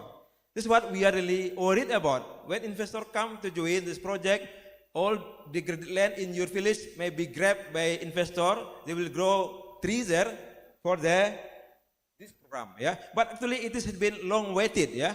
Since 2016 in Paris, now it become regulation law, and we expect the social forestry program can be benefited from this carbon value, this presidential decree about carbon economic value, yeah, to empower people to strengthen the management of local forest by local people. So this is a new hope now, but please look carefully who is going to be benefited from this policy. Yeah, what we hear, ministry directly mentioned about investor to plant trees in degraded land. Okay, so be curious to that, and of course for those in agriculture, this new job, green job. Yeah, you involved in agribusiness of carbon agribusiness. Yeah, ecosystem agribusiness. Yeah, environmental agribusiness. Okay. Right, this best way how to mitigate, of course, policy integration among different minister and sector. Also long-term monitoring, how you check the progress of the program, and standardized metric. Now until now problem is how to measure, yeah, the NBS in the field, and economic framework to check how this still bring benefit and avoid the externalities. Yeah. Of course, then the valuation of economic valuation become more important today. Yeah, yeah, economic valuation technique become more important. So in the future, we have to go more research. Yeah, rigorous research. This is what Pak Rudi is today. Our Bapenas people offering us collaboration. I think this one the field, the area that we can develop for new and near coming program. Yeah, and integrated approach, of course, and of course governance integration among level and among different sector. Thank you very much for joining me in this learning journey. Let's learn together. Thank you very much. Assalamualaikum warahmatullahi wabarakatuh. Waalaikumsalam warahmatullahi wabarakatuh. Thank you very much, Prof. Yonariza. Yeah, I just noticed there's something in the beginning. Prof. Yonariza convinced me that something that it changed. Yeah. Now, it seemed to me that he believed about the phenomenon of climate change. I work about climate change maybe around 15 years ago. It doesn't want to involve. But now he realized that when he talk about forest, so actually we are talking about the climate phenomenon of climate change. Yeah. So it's real, it's fact, not a myth. And one important thing also from his presentation, I think that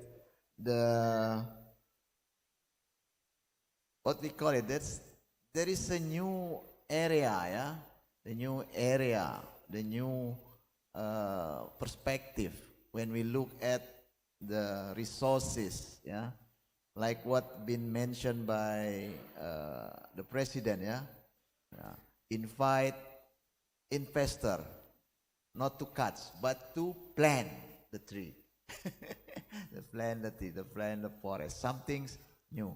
So Pak Yonariza is, I think, he is the only one person in Andalas University, yeah, from social economic perspective of the forest, yeah, right now, yeah. We here in Andalas University do not have one academic term of forest, yeah. We have agriculture, but not forest yet, yeah. So it's a pity actually, yeah. So meaning to say that Pak Yonariza also inviting students, yeah, not only see agriculture too narrow, yeah. When we talk about agriculture, yeah, so it includes the forest, yeah.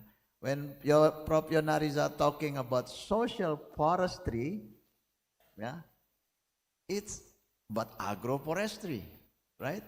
Social forestry is about agroforestry. So the arena of this study, it will be very important in developing the green development or to achieve the green economy. Yeah. In Fund, when we talk about developments, it really related with nature. Right? Okay. That's the main point, Prof. Yonariza. Thank you. Let's give applause again for Prof. Yonariza. And second presenters, maybe I better allow to Associate Professor Nolila first, yeah? To okay, yeah. Yes, please. You have also about 25 minutes for a presentation.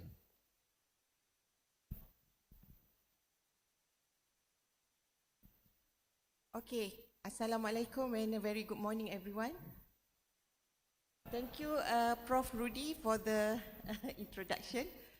Okay, so I'm very happy to be here today, okay, to share my presentation with every one of you, and thank you to Universitas Andalas for inviting me today to give my presentation. So I will share my presentation, the entitled sustainable agriculture supply chain in Malaysia. So of course, even though I'm talking about sustainability in Malaysia, but of course, this is also related with Indonesia, Vietnam, as well as Thailand. Okay, so this will be some of my presentation outline for today. So I'm going to talk about the status of Malaysian agriculture, and then talk a little bit on agriculture supply chain. And then of course we also need to discuss about what is sustainable agriculture supply chain. And then we cannot do these sustainability things without the policy and agriculture support from the government. And then of course I will conclude my presentation with some of the summary. So let us look at the status of agriculture in Malaysia. So like Indonesia, our main commodities are paddy, palm oil, fruit, vegetables, as well as fisheries. And then all of these commodities accounted or contributed around 6 to 8% to our GDP. And of course, this also part of our major export earnings to the country. And then in Malaysia, basically, our agriculture sector are dominated by the smallholders. I think it's the same case for Indonesia. And then, however, we also at the same time link to a large scale of agribusiness. And then, of course, we are encouraging for private companies to invest more in agriculture sector. And then in Malaysia at the moment, the one who got most of investment is, of course, in palm oil sector. Okay, as compared to the others. I think the same situation in Indonesia as well. And then with that, now we know that the demand for safe, traceable, sustainable food is there. Because since yesterday, we keep talking about sustainability, green economics, and then of course this is also part of the demand that comes from the market. And then in Malaysia, we have like the National Agriculture Policy, Agri-Food Policy 2021 to 2030 that promoting sustainable agriculture using modern or technology in agriculture sector. So this is one of the things that the government do. And then of course we also have the circular economy roadmap to make sure that these sustainability things can be done at the country level. Now, I would like to show, oh no, this one, okay, about our agriculture sector. As I mentioned earlier, so of course, I mean, the sector still contribute around 6.6% or 123 billion to the country earnings in 2022. And then, of course, I mean, even though it's very small, but still it contributed around 10% to the country's employment rate. It's not very big, but still something there. And then, of course, as I mentioned earlier, palm oil is our main contributor to the agriculture sector, followed by other agriculture, livestock, fishing, and others. And then, of course, like Prof. Yonariza said just now, forestry is not here in Andalas, but of course, forestry is actually part of agriculture as well. And then maybe in the future, Andalas University can have faculty of forestry. In UPM, faculty forestry before this on their own, but we merge with the environmental faculty. So they become faculty of forestry and environmental science, if I'm not mistaken. Okay. And then of course, if you look at this slide, our country food import bills has risen from 50 billion in 2018 to 75 billion in 2022.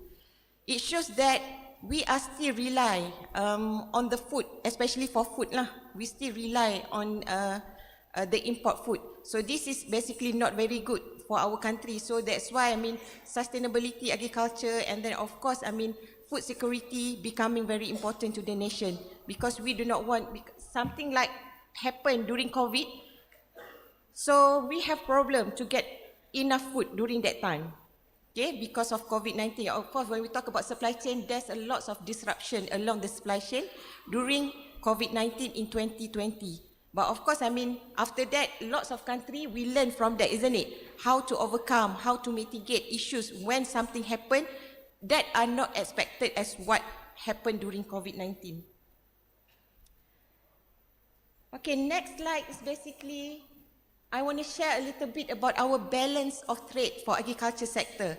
If you see from this slide, so of course we have a surplus in terms of amounted around 2.5 billion between export and imports. However, we can see that even though our export increased, but our import also increasing. Okay, so this is basically to show that even though we are net exporter, but still we depend on the food when we talk about import.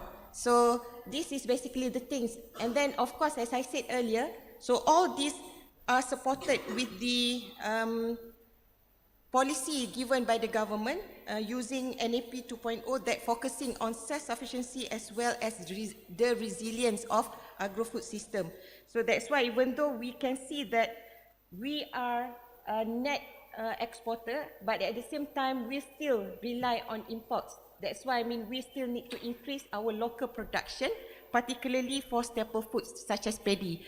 For your information, in Malaysia, for paddy production, we still not reach 100% SSL. So we just get around 70 plus SSL, but I'm not sure with Indonesia. Indonesia, have you got 100% SSL for rice? Sudah Pak? Belum? Indonesia 100% for rice. SSL, self-sufficiency level, not yet. No. Okay, that's why we need to import lots of from Vietnam. For example, Malaysia, we import a lot from Vietnam as well for rice, okay, for paddy. Okay, with that, I will move towards the agriculture supply chain. So of course, I think lots of students here are agribusiness background. And then of course, my 3 panels here, I think everybody has the agribusiness background as well, isn't it? And then of course, when we talk about agriculture supply chain, we refer to lots of players ataupun actors that involve along the supply chain. And then of course, it also talk about how we can deliver food products from farm production until consumer. And then of course, when we talk about how to give foods to the consumer, to give foods to the market, it involves a lot of activities and a lot of actors. And then of course, when we talk about lots of activities, lot of actors, there will be lots of issues to be overcome. That's why we need to make sure that we can produce goods that can be produced efficiently and then process, distribute as well as consume in a good way lah. Okay? So that's why we know that, as I mentioned earlier, supply chain involves so many actors, so many people along the supply chain, so it's basically very complex. For Malaysia, we can say that agriculture produce in Malaysia encompasses a complex network of activities and stakeholders from production to consumption. I think it's the same things in Indonesia and other countries as well. Okay, this slide I want to show the example of agriculture supply chain in Malaysia for palm oil. So of course, if we can see from this slide, so when we talk about palm oil supply chain, we can see the actors such as smallholders. As I mentioned earlier, most of our farmers in Malaysia are smallholders. And then of course, for palm oil, we also have plantation. And then plantation, of course, we have big companies like Sandabi, which also invest in Indonesia, I think. And then we also have palm oil mills, refiners, traders and exporters, manufacturers, retailers, and of course consumer is there. And then now, along the supply chain, we come to another actors or another one that play a big role as well with these certification bodies for palm oil. And then here we are talking about RSPO, Roundtable on Sustainable Palm Oil, which is coming into picture and becoming very important when we talk about sustainability.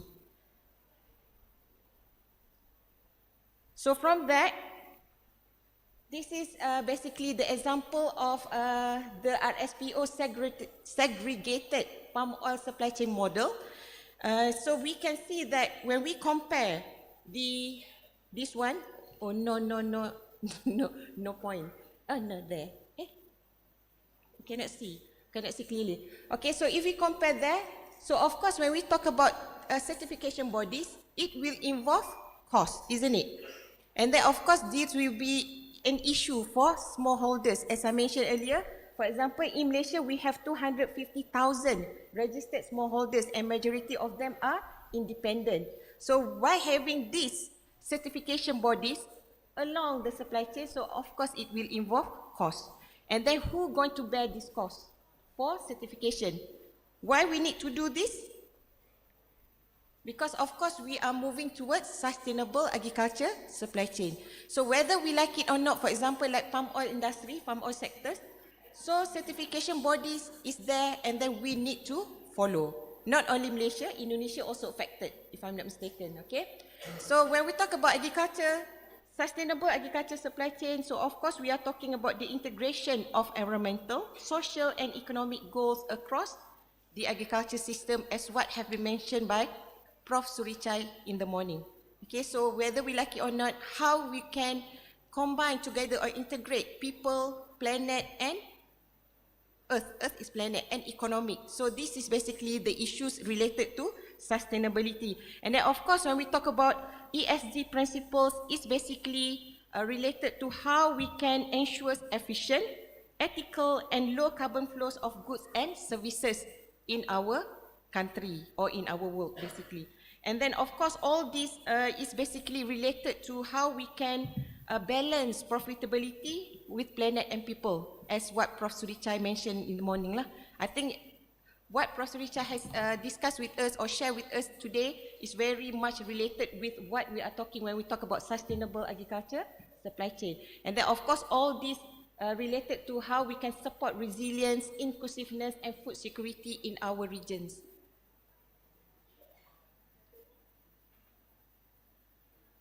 Okay, so why sustainability matters? So of course, I mean, we know that agriculture is a climate sensitive and resource incentive in tropical zone. And then of course, we need to find a way how we can manage all this wisely or efficiently. And then of course, as I mentioned earlier, in the global market, there are increasingly demand for traceable and sustainable products. So that's why RSPO coming into the picture in the previous slide. So because now consumers are demanding this, okay, especially the European countries. And then sustainability, we know that it can improve competitiveness, reduce risk as well as build resilience, because we need to make sure what we do to our earth is able to give back to the society. Because I heard when I came here, in Padang or in Indonesia, the organic matter only 2%, Prof. Rudy. Padang or Indonesia? I forgot.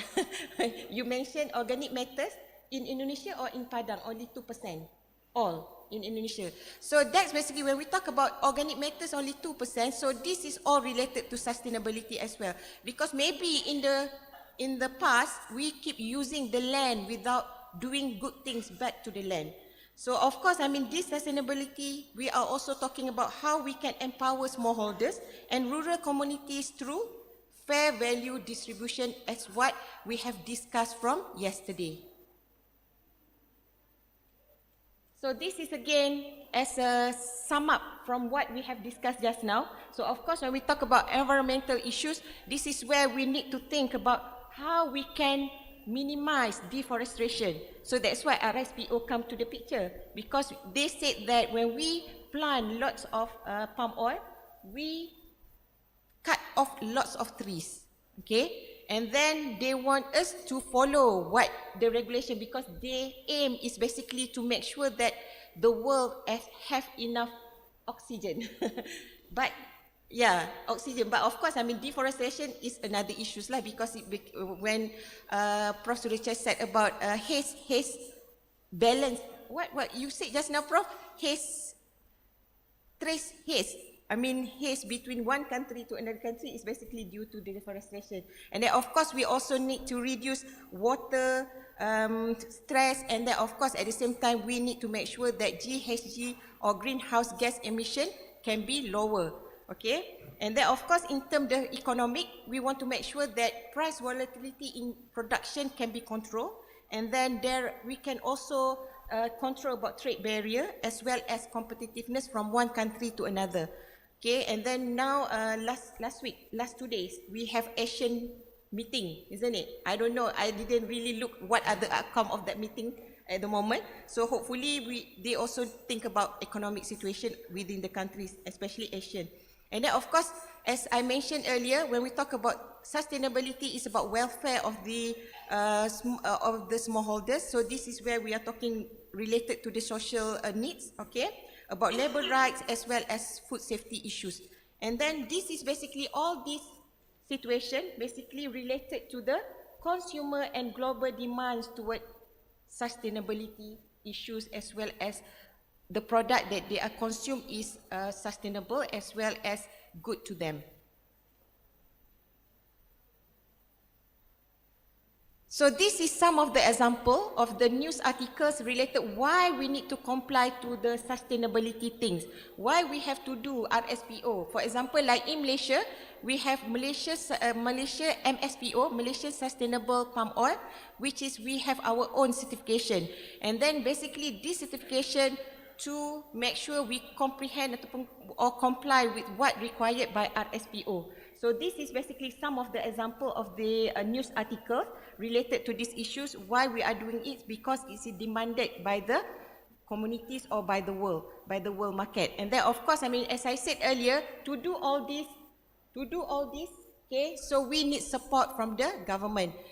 At the moment, for the government in Malaysia, basically they give some incentive or some subsidies for them to get the certification. Normally, they will do in groups so that they can reduce cost of certification.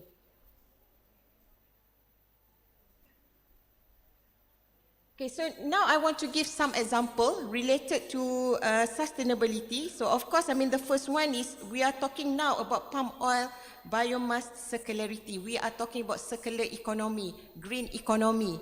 Okay, and then of course, when we talk about palm oil biomass, in Malaysia, we are producing around 90 million tons of palm oil biomass annually. And then of course, this need to do something. We need to do something with this biomass.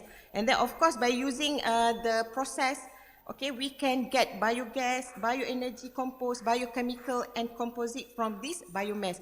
So basically, if we are doing this process through valorization pathway, so of course we can turn basically waste to wealth through this, what we call as circular bioeconomy incentive. So this is what we are planning to do, and then what we are doing now in Malaysia for palm oil sector. So now I want to give some example related to paddy value chain. Okay, so if you can see from the slide, so of course, I mean, when we talk about paddy production, as I mentioned earlier, we doesn't reach 100% SSL yet. We are still improving to produce more to reach 100%. To ensure the food security in our country. But of course, we are having some challenges. For example, like fragmented farmers, because in Malaysia, lots of farmers are older farmers. I think it's the same in Indonesia. Majority of our farmers, 50 and above, the young generation not really interested to go into agriculture sectors. That's why lots of effort being done by the government to use technology in agriculture sector to make sure that your generation have interest to go back and do agriculture activities, okay? And then of course, some challenges are of course related to water use inefficiency as well as post-harvest losses, which is also big issues when we talk about paddy value chain in Malaysia. And then this is intervention, as I mentioned just now, we are using technology. For example, like precision farming, cooperative mechanization, as well as digital traceability. And nowadays, we are talking about AI. Everything is about AI nowadays, isn't it? Okay? And then, of course, all these challenges with the intervention, we can come to higher yields, better water management, as well as stable farmers' income. If you look at this article or this news article, so this is some of the effort been the government give what we call as long run research grant, LRGS, to UPM, amounted around 10 million ringgit for 5 to 10 years, if I'm not mistaken, through the Ministry of Higher Education to UPM. So we come out with 2 new paddy varieties that are prone or can be resilient towards climate change. So this is some of the effort given by the government in ensuring that we are able to have a better yield or better production when we talk about paddy in Malaysia. Okay, so of course, I mean, if we are talking about all this, I mean, sustainability and other things related to giving what we call balance between environment and human. So of course, we cannot do all that without the policy and institutional support, as I mentioned before. So of course, I mean, in Malaysia, as I told earlier, government gives support through incentive, and then now we have green financing as well as certification programs, as what I said about palm oil. So the government gives some money, okay, for the smallholders to make sure that they get the MSPO certification for their farm, so that their palm oil can be easily exported to the European European, sometimes my tongue is a bit twisted, European countries, okay? And then of course this also related to research-led innovation from universities and extension network. As what I've shown earlier, UPM gets some funding, okay, to do research related to paddy. And then of course, I mean, we have lots of research coming from the government as well as industries to do this. And then beside that, we also have the inclusive programs for smallholders to meet sustainability standard, as what have been done in palm oil industry. And then without that, of course, institutional governance can ensure long-term accountability as well as transparency when we talk about sustainability in the country. Okay, with that, this is basically my last slide. So of course, when we talk about sustainability, sustainable supply chain enhance resilience, and then as well as can increase competitiveness. And then Malaysia has been demonstrating practical integration of policy and innovation with so many policies that we come out. And then at the same time, we also need to strengthen collaboration among government, industry, academia and farming communities, as what presented yesterday, using a quadruplex framework, okay? And then of course, nowadays we cannot live without technology. So that's why digitalization and circular practices are key enablers of transformation towards sustainable supply chain in Malaysia, and I believe in the other countries as well. Okay, with that, thank you very much. Thank you very much, Associate Professor Nolila. That's very interesting presentation. Yeah, we can hear what happened in Malaysia. Yeah, I noticed that. I remember about the presentation yesterday from the keynotes about the tropical region. So it seems that tropical region is the center of food production. Yeah. So what we hear now, Malaysia also depend on agriculture product. Its economic 36%, yeah, more than 36% is coming from palm oil. So it's agriculture. So it's like us in Indonesia. Maybe the number of palm oil may be smaller, but the other product of agriculture is also higher. During the COVID, agriculture is more sustained than industrial, right? Something like that. Here, the connection, yeah, when we talk about global economic development, has been mentioned by Prof. Surechai, yeah, is not only about one country's development, it should be interregional. Prof. Nolila mentioned about supply chains, yeah. So we need to talk about supply chain in interregional.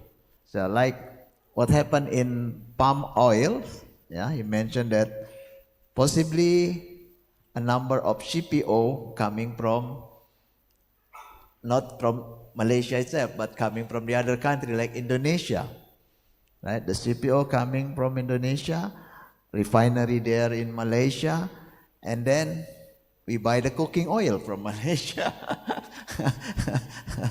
So, yeah, that's interregional supply chains. Yeah? So what is happening there? How is the global economic or the interregional economic development, to make sure that green development is not only in one country but in the region.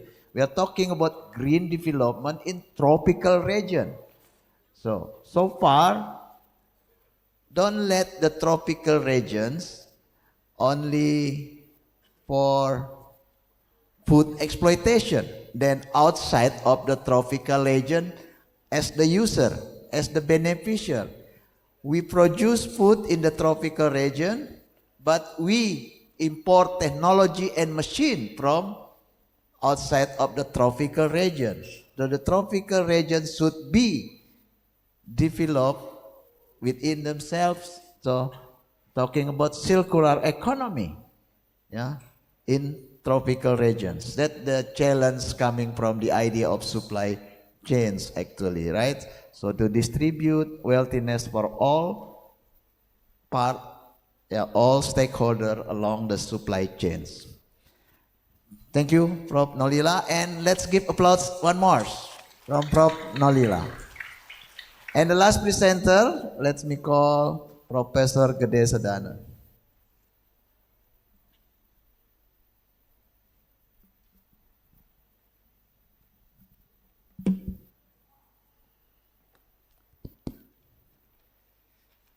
Thank you very much, Professor Rudy, to give me chance to stand here, to stand up here, and then to invite me to be the speaker.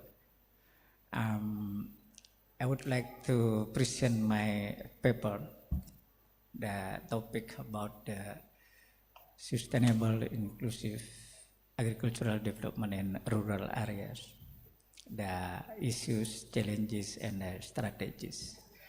I think since yesterday we already talked about the agriculture, we talk about the environment, and then now I start my presentation again about the agriculture as the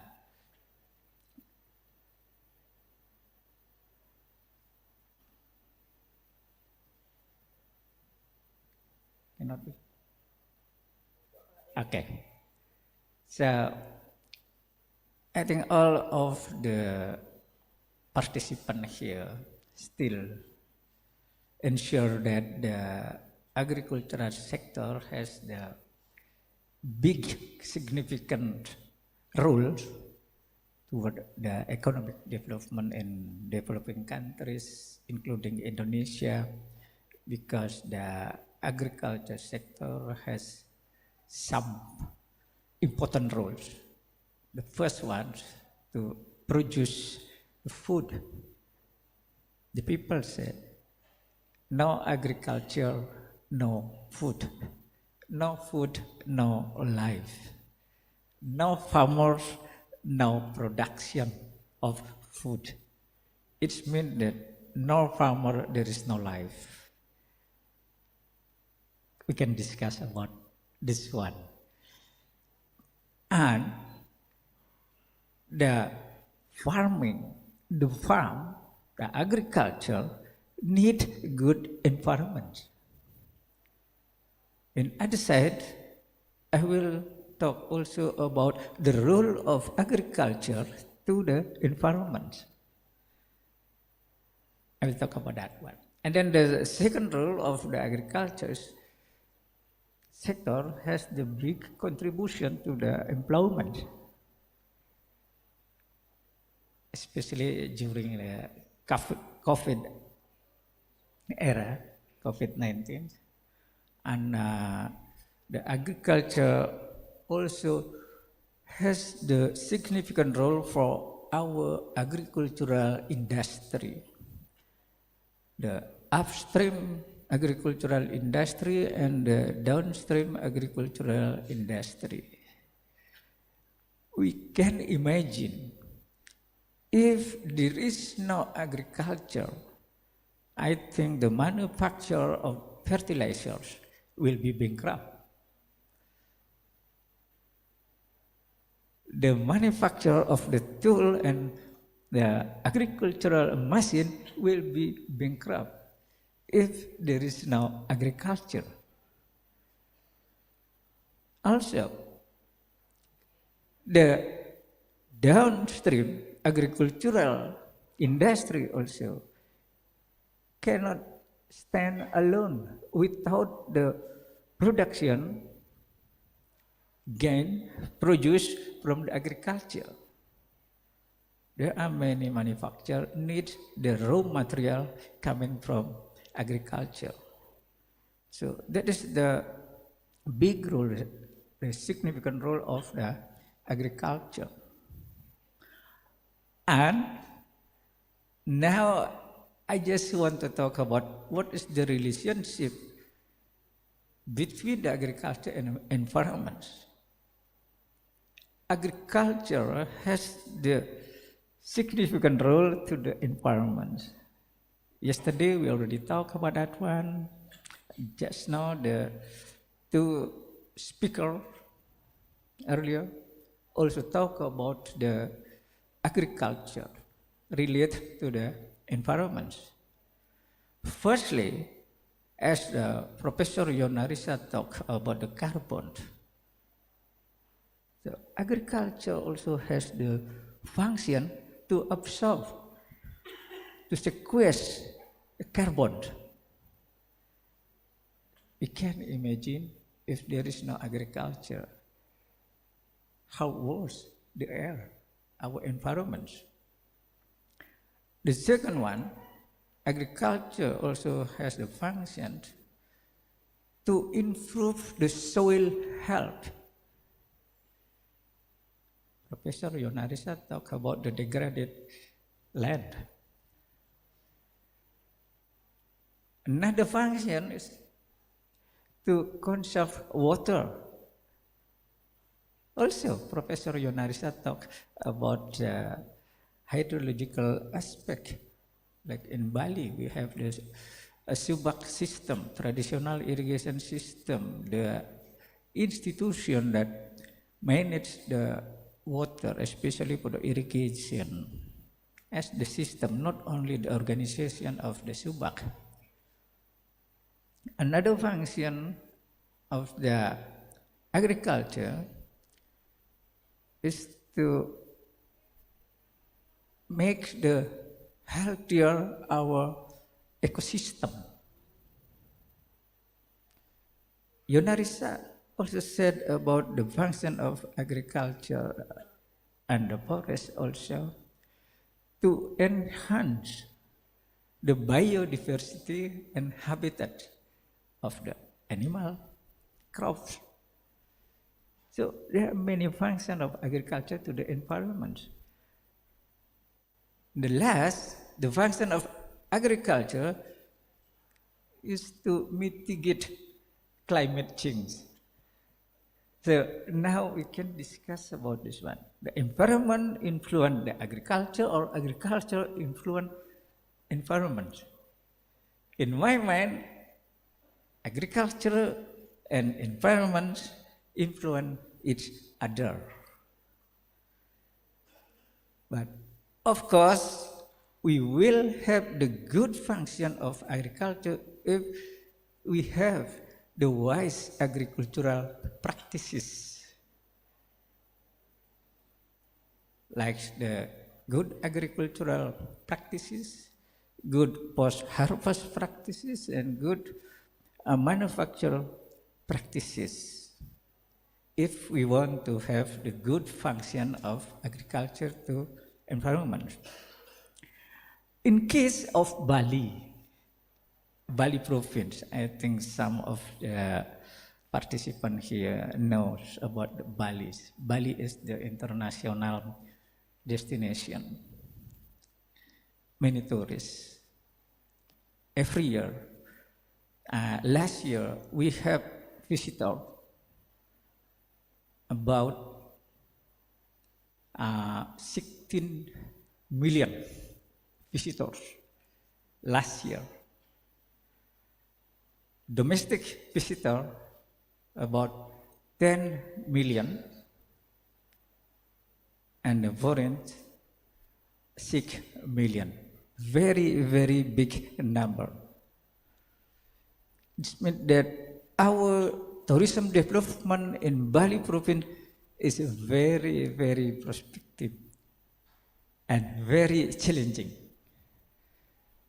We have the positive impact, negative impact of the tourism development in Bali. There are many reasons having the positive impact, negative impact. But now if we talk about the green development, so we also talk about how to make the green tourism development in Bali. There are many problems, there are many issues because of the tourism development in Bali province.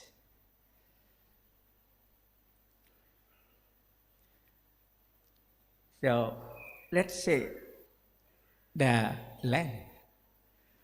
When the tourism development increased in Bali, I think since 39 years ago, I think more than 39, 40 years ago, we have the issues, we have the problem about the land conversion, especially for the rice field.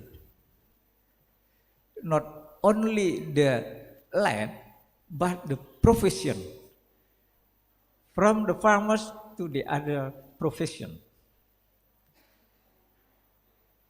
Like nowadays, it's very, very difficult to find the young generation to work on the rice farming activities, to work on the agriculture in Bali.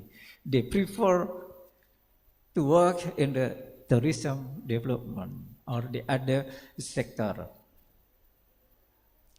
This is our problem. The big issues in Bali about the land. Another natural resource is water.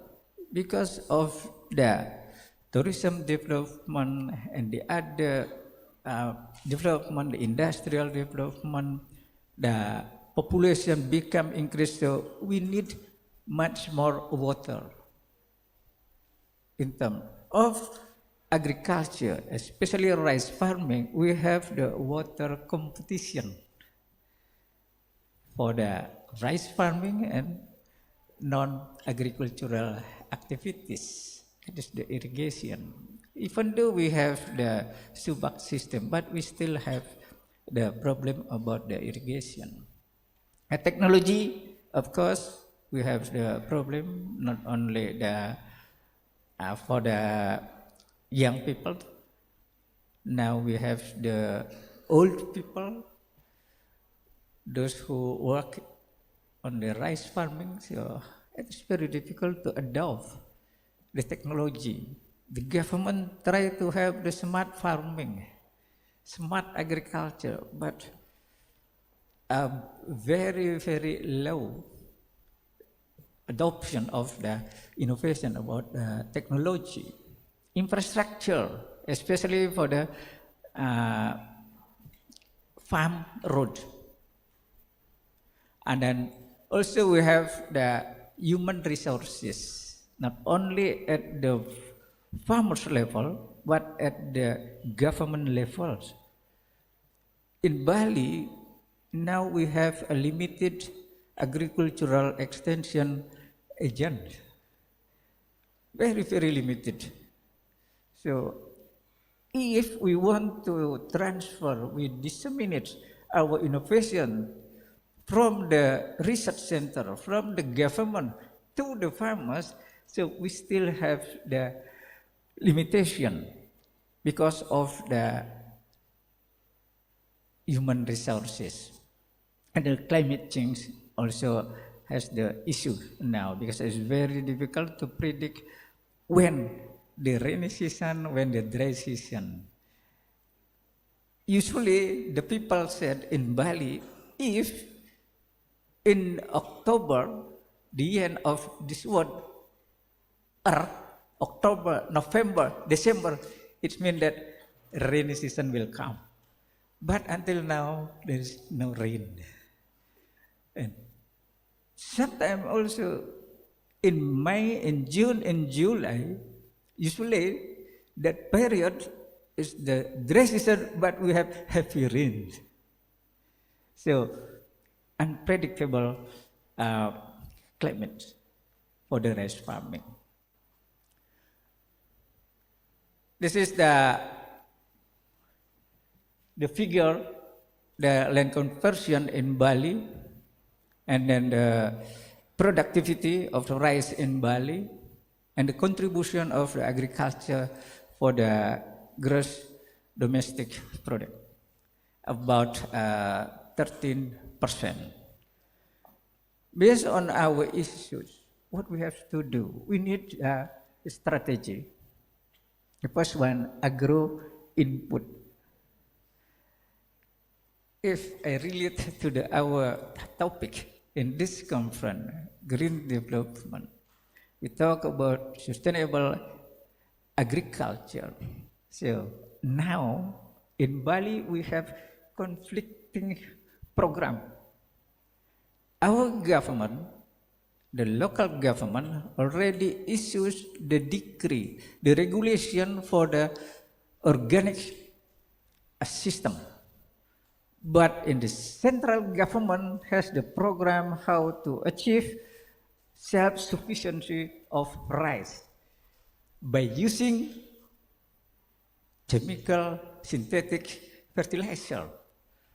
And nowadays also the government, the central government, decreased 20% of the price of the fertilizer. So there are many synthetic chemical fertilizer come to Bali. In other side, our government introduced organic system. So there is the conflicting program between the local government and the central government. And we need also the credit. And most of the farmers in Bali is the smallholder, and most of them also is the sharecropper. They work on the other landowner. So just work, and then there's the share of profits. So very, very limited for the financial aspect of the farmers. So it's the credit. But in central government, no, there is the good scheme of the credit from our president. The mechanization, we need also the mechanization. If we talk about the smart farming, because in Bali, even though we use the local knowledge, but we combine the local knowledge and the new technology.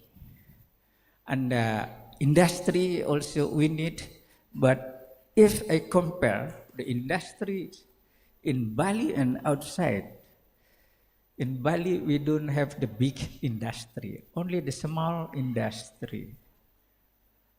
Because we don't have the natural resources, we only have the culture. So Bali only has the culture, not natural resources, like in Sumatra Barat, in West Sumatra and other islands. There is the mining or something like that. But in Bali now, how to make the good integration between the agriculture and industry, especially tourism industry, like the what we call the agritourism, ecotourism, just to make the sustainable development based on the agriculture. And we need also the extension. As I said before, we have a limited person, limited the agricultural extension agent. Now we need not only coming from the government, but we need the extension agent coming from the industry. Let's say the one who sell the agro input come to be the extension agent. Just how to learn the local habits and then to make the combination with the new technology. So not only the quantity of the extension agent we need, but the quality of extension agent. In some cases, the extension agent has the wrong place relating to their competency. So for the rice farming, for example, but the extension agent has no competence toward the rice farming activities. And we need also the agricultural institution, not only at the farmers level, but between the farmers, between the organization of the farmers, between the farmers organization and the village, between the farmers organization with the other agricultural institutional body in Bali. Here we need the government intervention, how to make the good integration between the local organization, farmers organization, and other institutions like the industry. And the most important thing also is the incentive. In Bali, we need incentive because of the rapid growth of the tourism development. Land conversion also increased. The price of the land also increased, very, very expensive, especially in the round tourism area. If the price of the land is very expensive, so the tax of the land also very, very expensive. Sometimes there's the joke. The government purposefully make the higher tax just to sell. Ask the farmers to sell, please sell your land. But now in two regencies in Bali, the government, the one who pay for the tax. In Badung Regency and sometimes in Denpasar.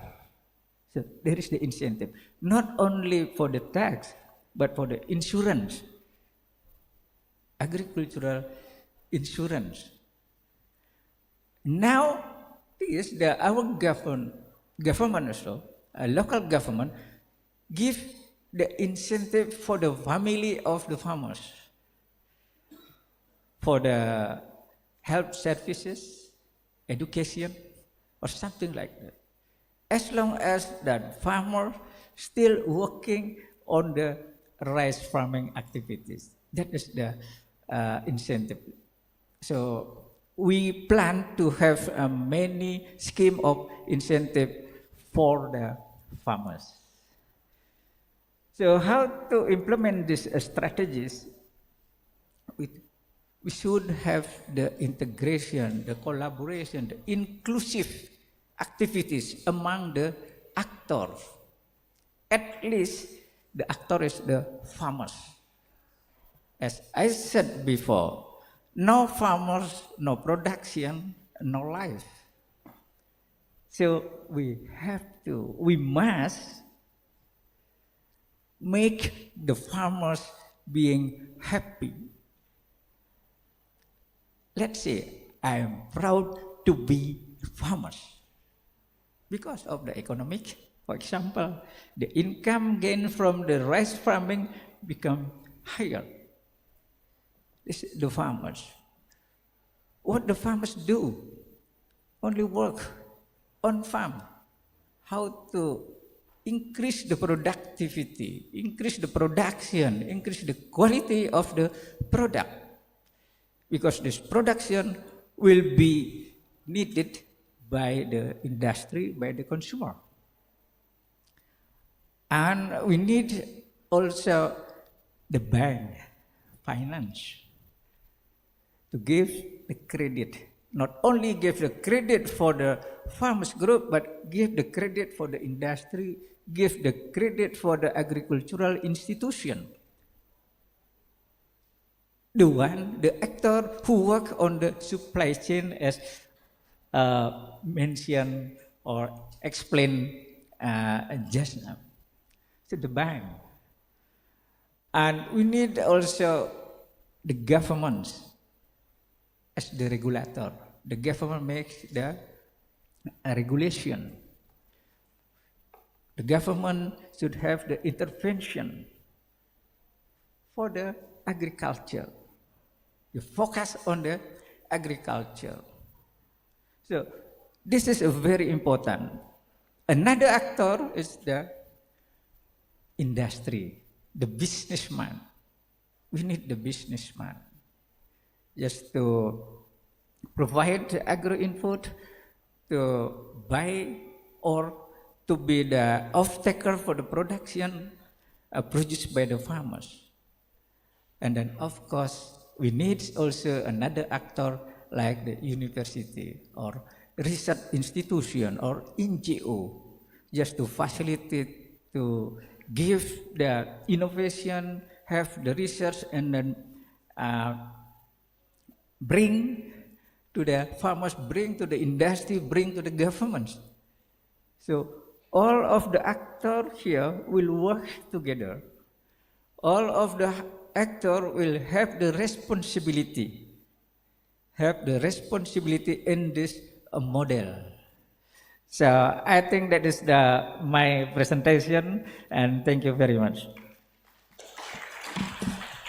Thank you very much, Prof. Gede Sedana. Very mantap ya. Mantap kata Pak Yan tadi. Yeah, we heard something about Bali, yeah, as mentioned by Prof. Gede Sedana. Yeah, he put his topic sustainable, inclusive. Yeah, not only sustainable agriculture development. He emphasized here inclusiveness in sustainable development.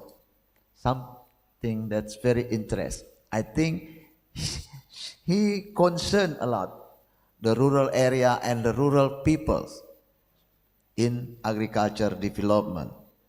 Sustainable development should emphasize the inclusiveness of the rural people, the rural areas, something that keberpihakan, the pro,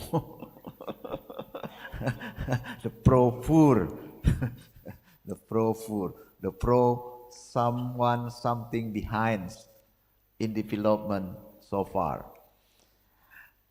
He said that no farmers, no food, no life.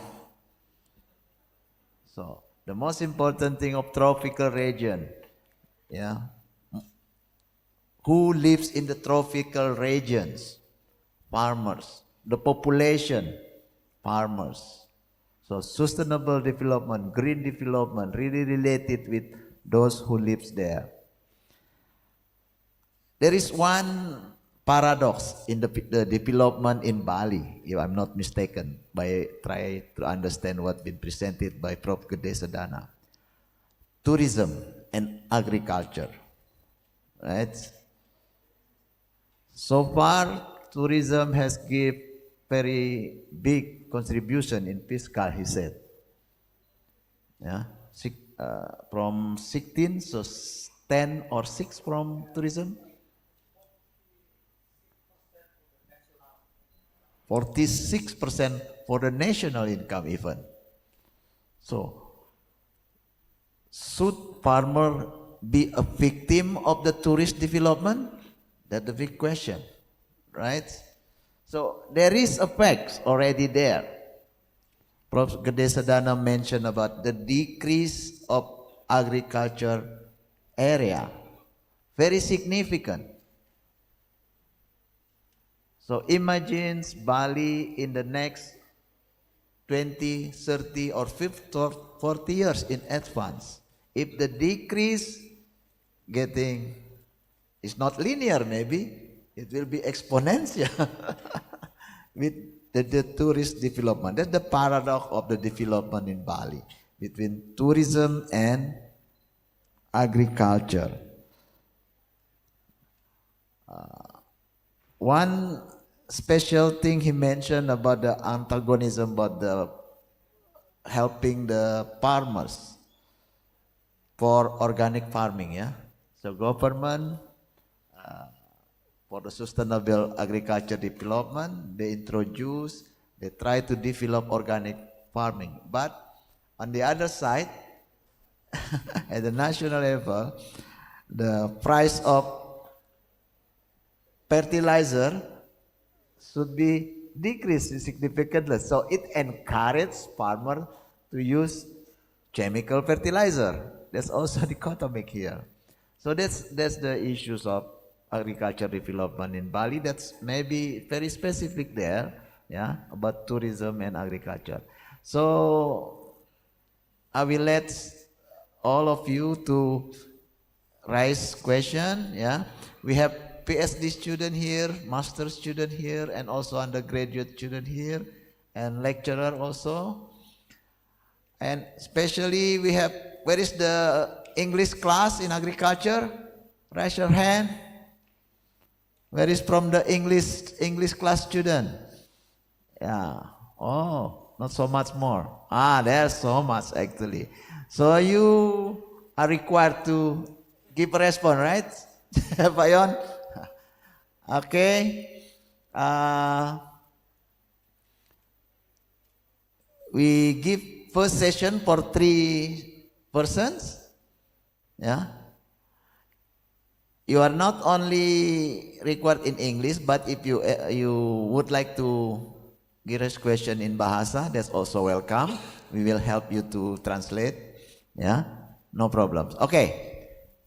The first 3, come on. They will be prized. Yeah, Bu Irza.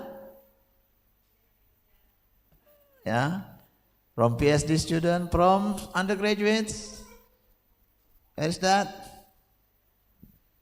Okay, I forgot the name. Okay, you come forward, and then the third. One more. One more. I still have one more. Okay, 3. Okay, Bu Irza, you come first, and then say your name and your position to the microphone there. Yeah, you can raise question to mention the speaker. You can also give the general comment. Yeah, so the all speaker can also give a response. Yeah, the question do not need to direct to one speaker. Can be general question about development. 3 of us here related to agriculture. Yeah, the presenter. So I think most of you are agriculture, so they can give response in any question related to that. Yes, Bu Irza. Assalamualaikum warahmatullahi wabarakatuh. I want to introduce, my name is Irza. I'm studying development studies in UNAND. I work in environmental in Tanah Datar. I want to ask about regulation for Prof. Yunariza about yang carbon because in district environment is not familiar. We want to give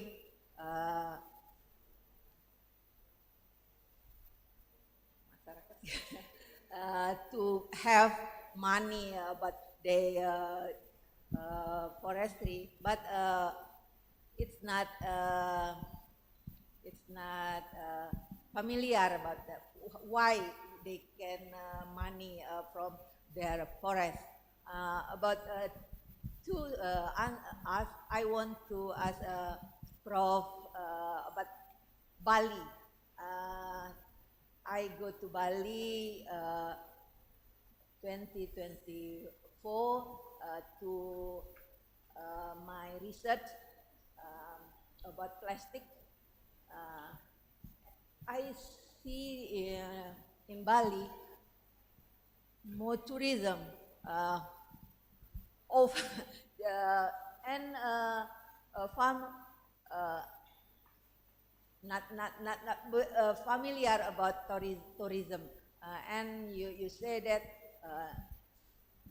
16 million come to Bali, give more money and contrast with agriculture. In Tanah Datar, we have farmer and give rice, but to change their habit, burning after apa? Saya campur-campur aja Pak. Bahasa Indonesia ikut. After ini setelah panen itu merubah sikap, habitnya itu juga. Jadi kesalahan itu kadang bukan hanya dari pemerintah, dari tuntutan ekonomi, tapi juga merubah habit dari petani itu. Karena ini berkaitan juga dengan climate change. Kita dari orang LH-nya juga berharap mereka memanfaatkan sisa panennya itu untuk yang organiknya atau bagaimana.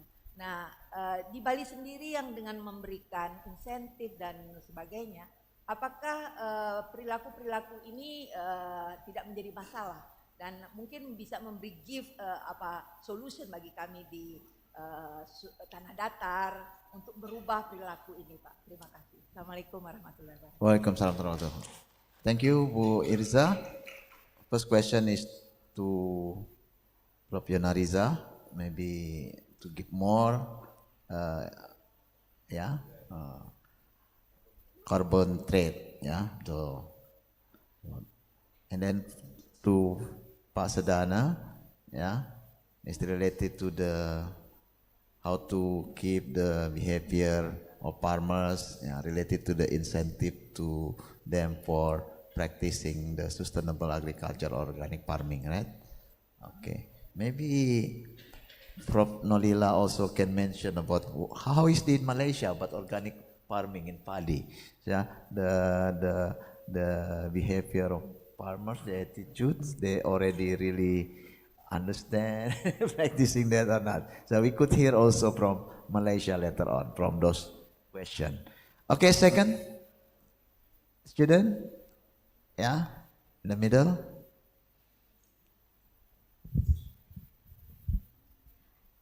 Assalamualaikum warahmatullahi wabarakatuh. Waalaikumsalam. My name is Esra Clarita and I'm from second year agribusiness international class. So I want to ask, in Indonesia we have a large population. The implementation of sustainable agriculture needs to consider its impact on the labor force. If the use of technology in agriculture reduce employment opportunities, it is still efficient and suitable for Indonesia condition. We consider the sustainable agriculture that the focus in environmental, social, and economic. That how can this aspect be balanced to be optimal result in Indonesia condition? I think that's all for me. Okay, thank you very much. What's your name? Esra, sir. Esra. Okay. And it is about the challenge of organic farming or organic agriculture, Okay, the third.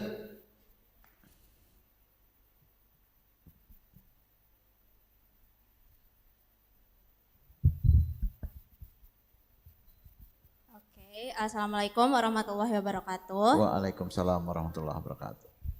First of all, I would like to say thank you for the opportunity. My name is Nopia Musneti and I am from Communication Studies.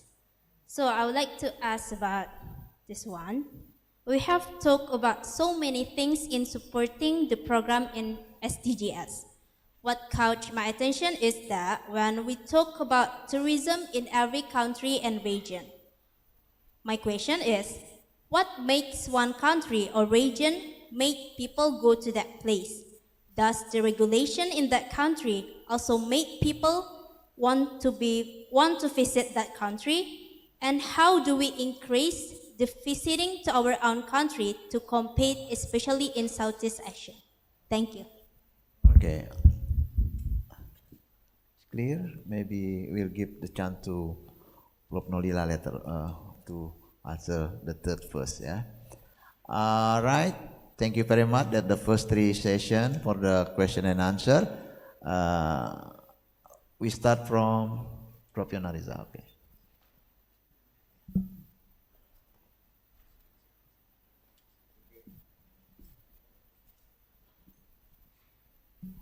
Thank you, Pak Rudi. Thank you for the question, Ibu Irza, Esa, dan Sophia. Ya. So very interesting question, and I would like to address first to Ibu Irza. Jika saya tidak salah paham, bagaimana itu perdagangan karbon ya? Di mana uangnya? Okay, good. If you recall during Paris Agreement 2016, those countries who emitting the atmosphere, emitter countries, they can calculate how many ton carbon emission they release. Yeah, they release to the atmosphere. It can be calculated based on what energy they use. If they are using still like coal or batubara or like fossil fuel energy, they can calculate how many ton of carbon release. The question is, who is going to absorb this carbon? Then they may have carbon market. The price is now measured in ton. Yeah, how many dollar per ton? Okay, so based on that, those countries now agree to put their money for climate mitigation.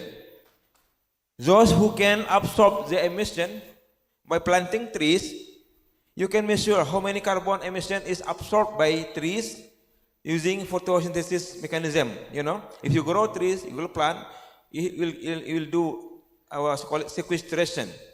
So we can calculate how many ton carbon absorbed in 10 years or maybe 5 years.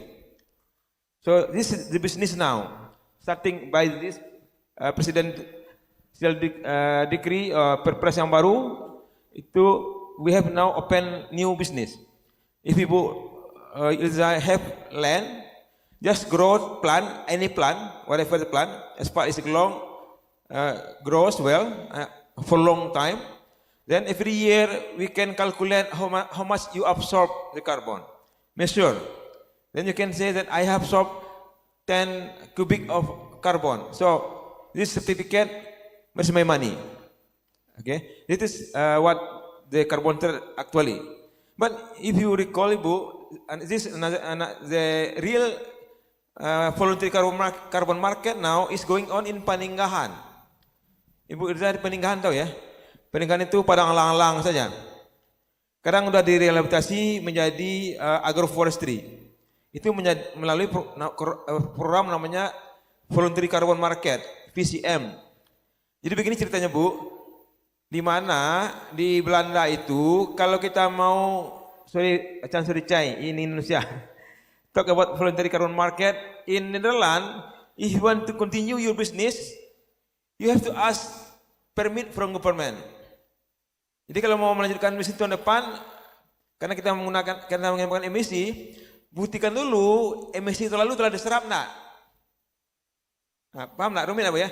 Di Belanda itu, Ibu, kalau kita melanjutkan usaha, izin usahanya tiap tahun keluarkan. Kalau Ibu berusaha melepas usaha Ibu itu menggunakan bahan bakar karbon atau fossil fuel menyebabkan emisi, apapun yang Ibu gunakan emisi, itu dihitung berapa emisinya. Wajib dapat sertifikat carbon trade dulu, baru dapat izin usaha dilanjutkan. Apa yang mereka buat? They make voluntary carbon market with farmer in Paninggahan. Di Paninggahan itu ada kelompok tani, Bu, yang bekerja dengan dengan middleman, penghubung ya. Namanya Pak Burger ya. Dia penghubung antara kelompok tani di Paninggahan dengan usaha di Belanda. Di Paninggahan itu petani merehab padang alang-alang menjadi agroforestry. Itu dapat diukur berapa karbon terserap di alang-alang itu setahun. Dikeluarkan sertifikatnya, lalu dibeli oleh orang Belanda sertifikat itu. Itu caranya, Bu. Hanya menggunakan sertifikat. Jadi walaupun jauh, so true for the RSPO certificate, right? You follow the RSPO regulation and you get certificate. And the company abroad who use your oil palm will buy that certificate to approve that they using oil palm from the sustainable oil palm plantation, right? Including smallholder, right? It's very interesting. Ya. Itu caranya, Bu ya. Nah ini sekarang udah skala besar, Bu ya, skala besar. Di mana sekarang investor akan masuk, menanam pohon, memperbaiki lahan degradasi, lalu hitung berapa karbon terserap dari tahun ke tahun, klaim duitnya. Jadi duit yang tadi dimasukkan oleh orang-orang emiter tadi, industri besar tadi ke pos untuk mitigasi perubahan iklim, duitnya udah ada, Bu. 2016 sudah ada duit di situ. Ini baru akan cair sekarang. Ya. Udah lama duit udah ada. Ini long term tadi, long term time lag ya between that process. Okay, now we start to do new business, Bu. Carbon business. Ya Pak Menteri lupa, ini pentingnya empowerment ya. Pak Presiden ingat, empowering people. Ya kan nanti Ibu, lahan kosong, lahan tidak terpakai, lahan berak, Bu biarkan aja. Nanti orang keributan ngambil itu, Bu, lahan berak itu, Bu. Orang tanamnya apa saja untuk bisa menjadi carbon sequestration. Hitunglah berapa karbon terserap. Itu bisnis baru, Bu, ya. Jadi nanti Ibu coba dimulai di Ternate itu di mana lahan-lahan yang selama ini lahan tidur, tidak tergarap, lahan tinggal, terdegradasi, itu akan segera dicari orang. Ya, dicari orang. Okay, good. We have more? No, only one. Okay, to my students, those who are coming from this class, from the agribusiness ethic, last week I assigned you to identify actors in oil palm plantation, oil palm agribusiness. Today you got from Ibu Loela, ya. So you get all, ya, who are among the actors, including the RSPO part, who might play a role in unethical agribusiness and make it difficult for the farmer to involved in agribusiness global level using RSPO mechanism. So this good not for you, those in the class of ethical agribusiness class. Yang di kelas penyuluhan pertanian ekologi manusia, ini semuanya tentang ekologi manusia, ya, semuanya tentang ekologi manusia. Oke, Anda telah belajar banyak tadi dari para pembicara mengenai hal-hal yang berhubungan dengan semuanya bicara tentang itu ya, human ecological. Jadi dalam konteks hubungan manusia dengan lingkungan. Oke, mungkin itu perlu dicatat ya. Tadi saya suruh catat ya apa yang dicatat di kelas ini untuk karena kelasnya sekarang digantikan di sini masuk ke ruang seminar. Oke, thank you. Itu aja ya, Rudy. Okay, thank you, Prof. Yanariza. Yeah, about carbon trade. Yeah, as I mentioned earlier, there is a new era, new arena for the study. Yeah, also for the activity in its government. Yeah, we did already. Yeah, we did already in some part like Paninggahan and maybe other part of Indonesia. There is some pilot project been done already, and we need to. There is a potential that been calculated by the minister. Yeah, if we calculate that there are $1 million of money there actually. Yeah. Okay, and then. Second, we give to Prof. Gede Sedana to give response related to Bali. Yeah, thank you. I just want to talk about the organic system. Our government in Bali, we already issued the regional regulation number 8 2019 about the system of organic And another 2 years, our governor also has the regulation about the implementation of organic system. The implementation. What the incentive given to the farmers or the farmers organization, the government gives the subsidy for the agro input, gives the insurance, construction for the irrigation scheme at the farm level, and extension, certification, and branding, and marketing.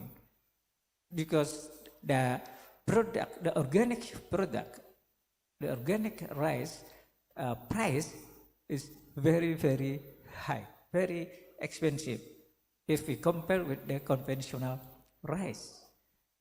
The problem is not many people consume the organic rice. So this is the challenge of the government, how to have the good supply chains for the organic rice to make the farmers adopt the organic system. So this is a big problem. And then now this also, why the implementation of the organic rice farming is very, very slow, because I said before, we have a limited agricultural extension agents. The government now asks the traditional village, not the farmers organization, but the traditional village in the Subak area to help the farmers. As you said, how to change the behavior of the farmers. Because the farmers always do the traditional thing, the tradition, since more than 1,000 years ago, just do. But now the traditional village has the strong regulation also and strong sanction for the people.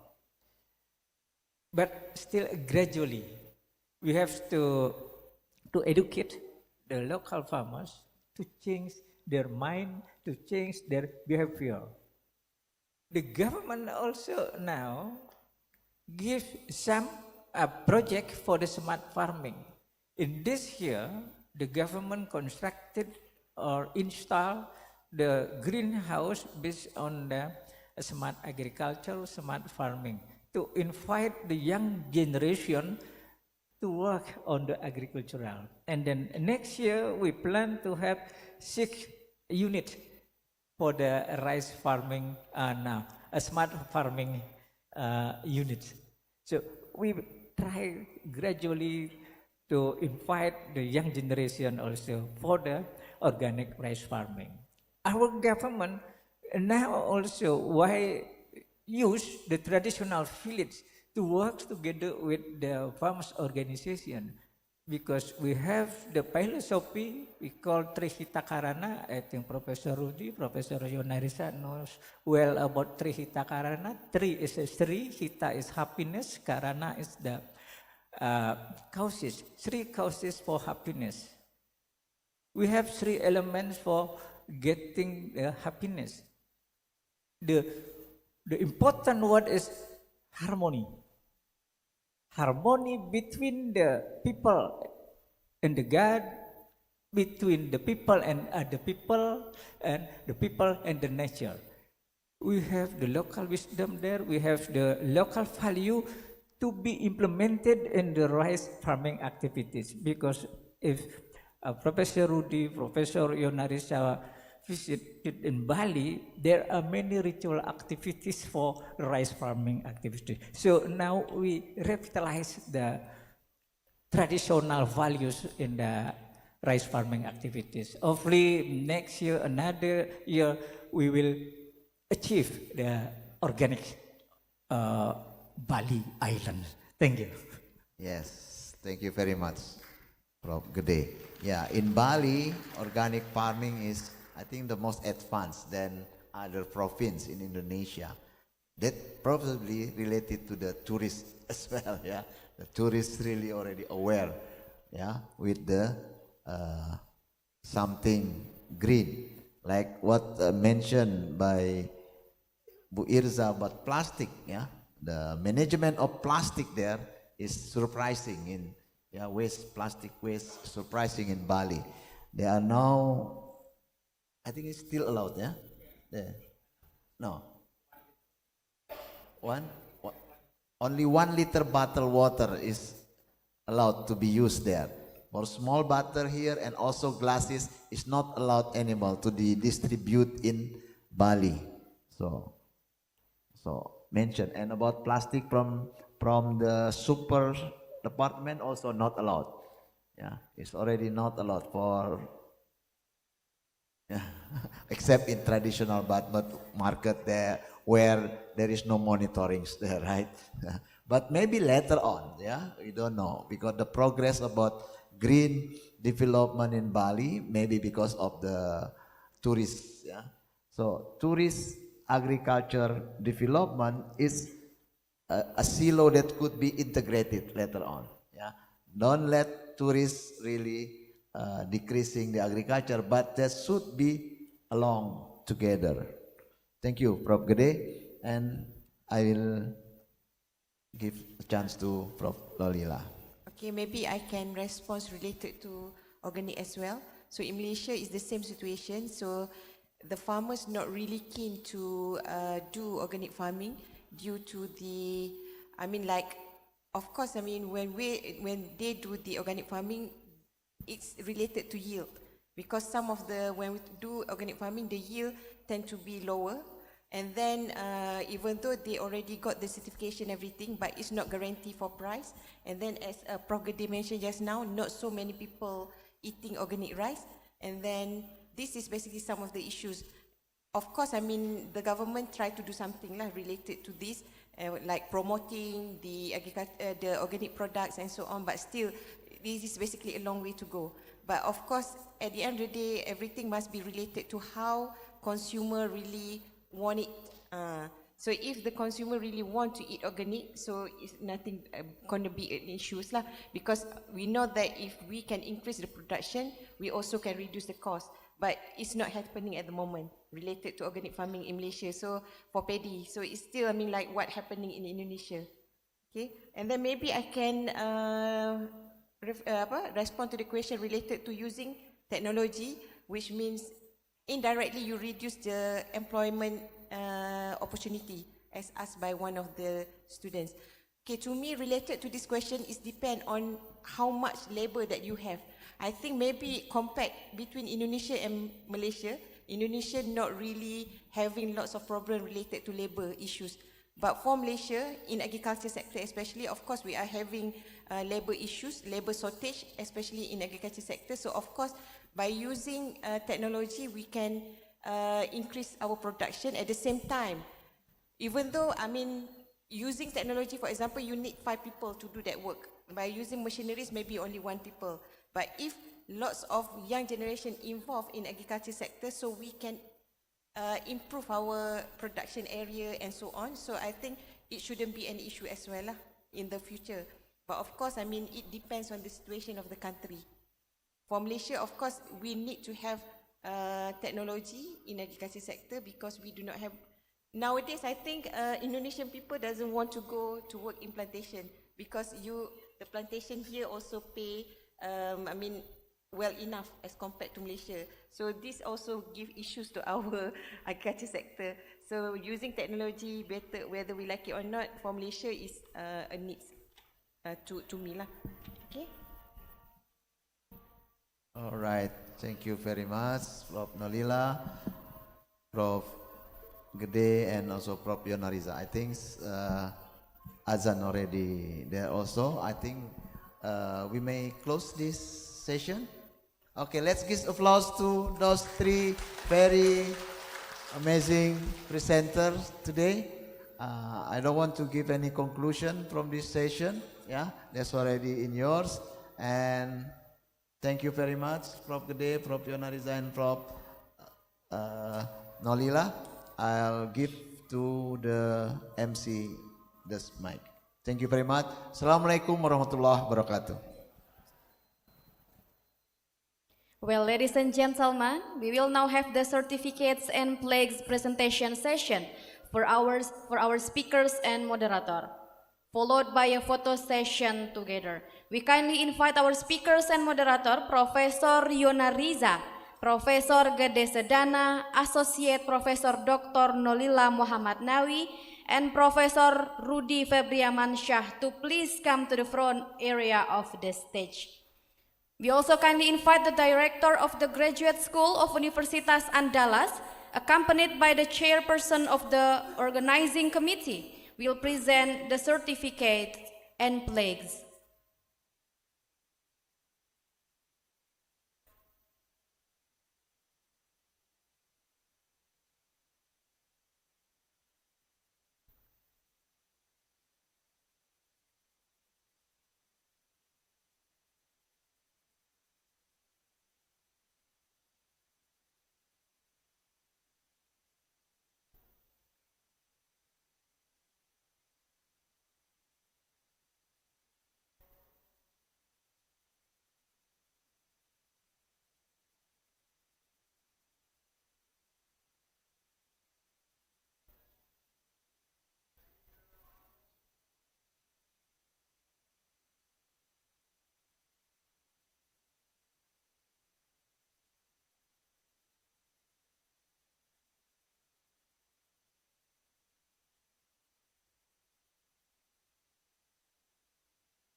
All right, thank you very much, sir and madam. Please be seated.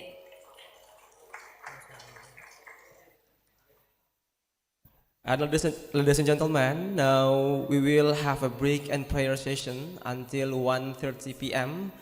During this time, participants may take a rest and perform the Zuhur prayer.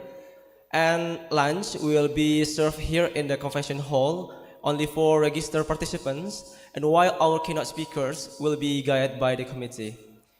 Ladies and gentlemen, please enjoy your break and we will resume the next session at 1:30 p.m. Thank you.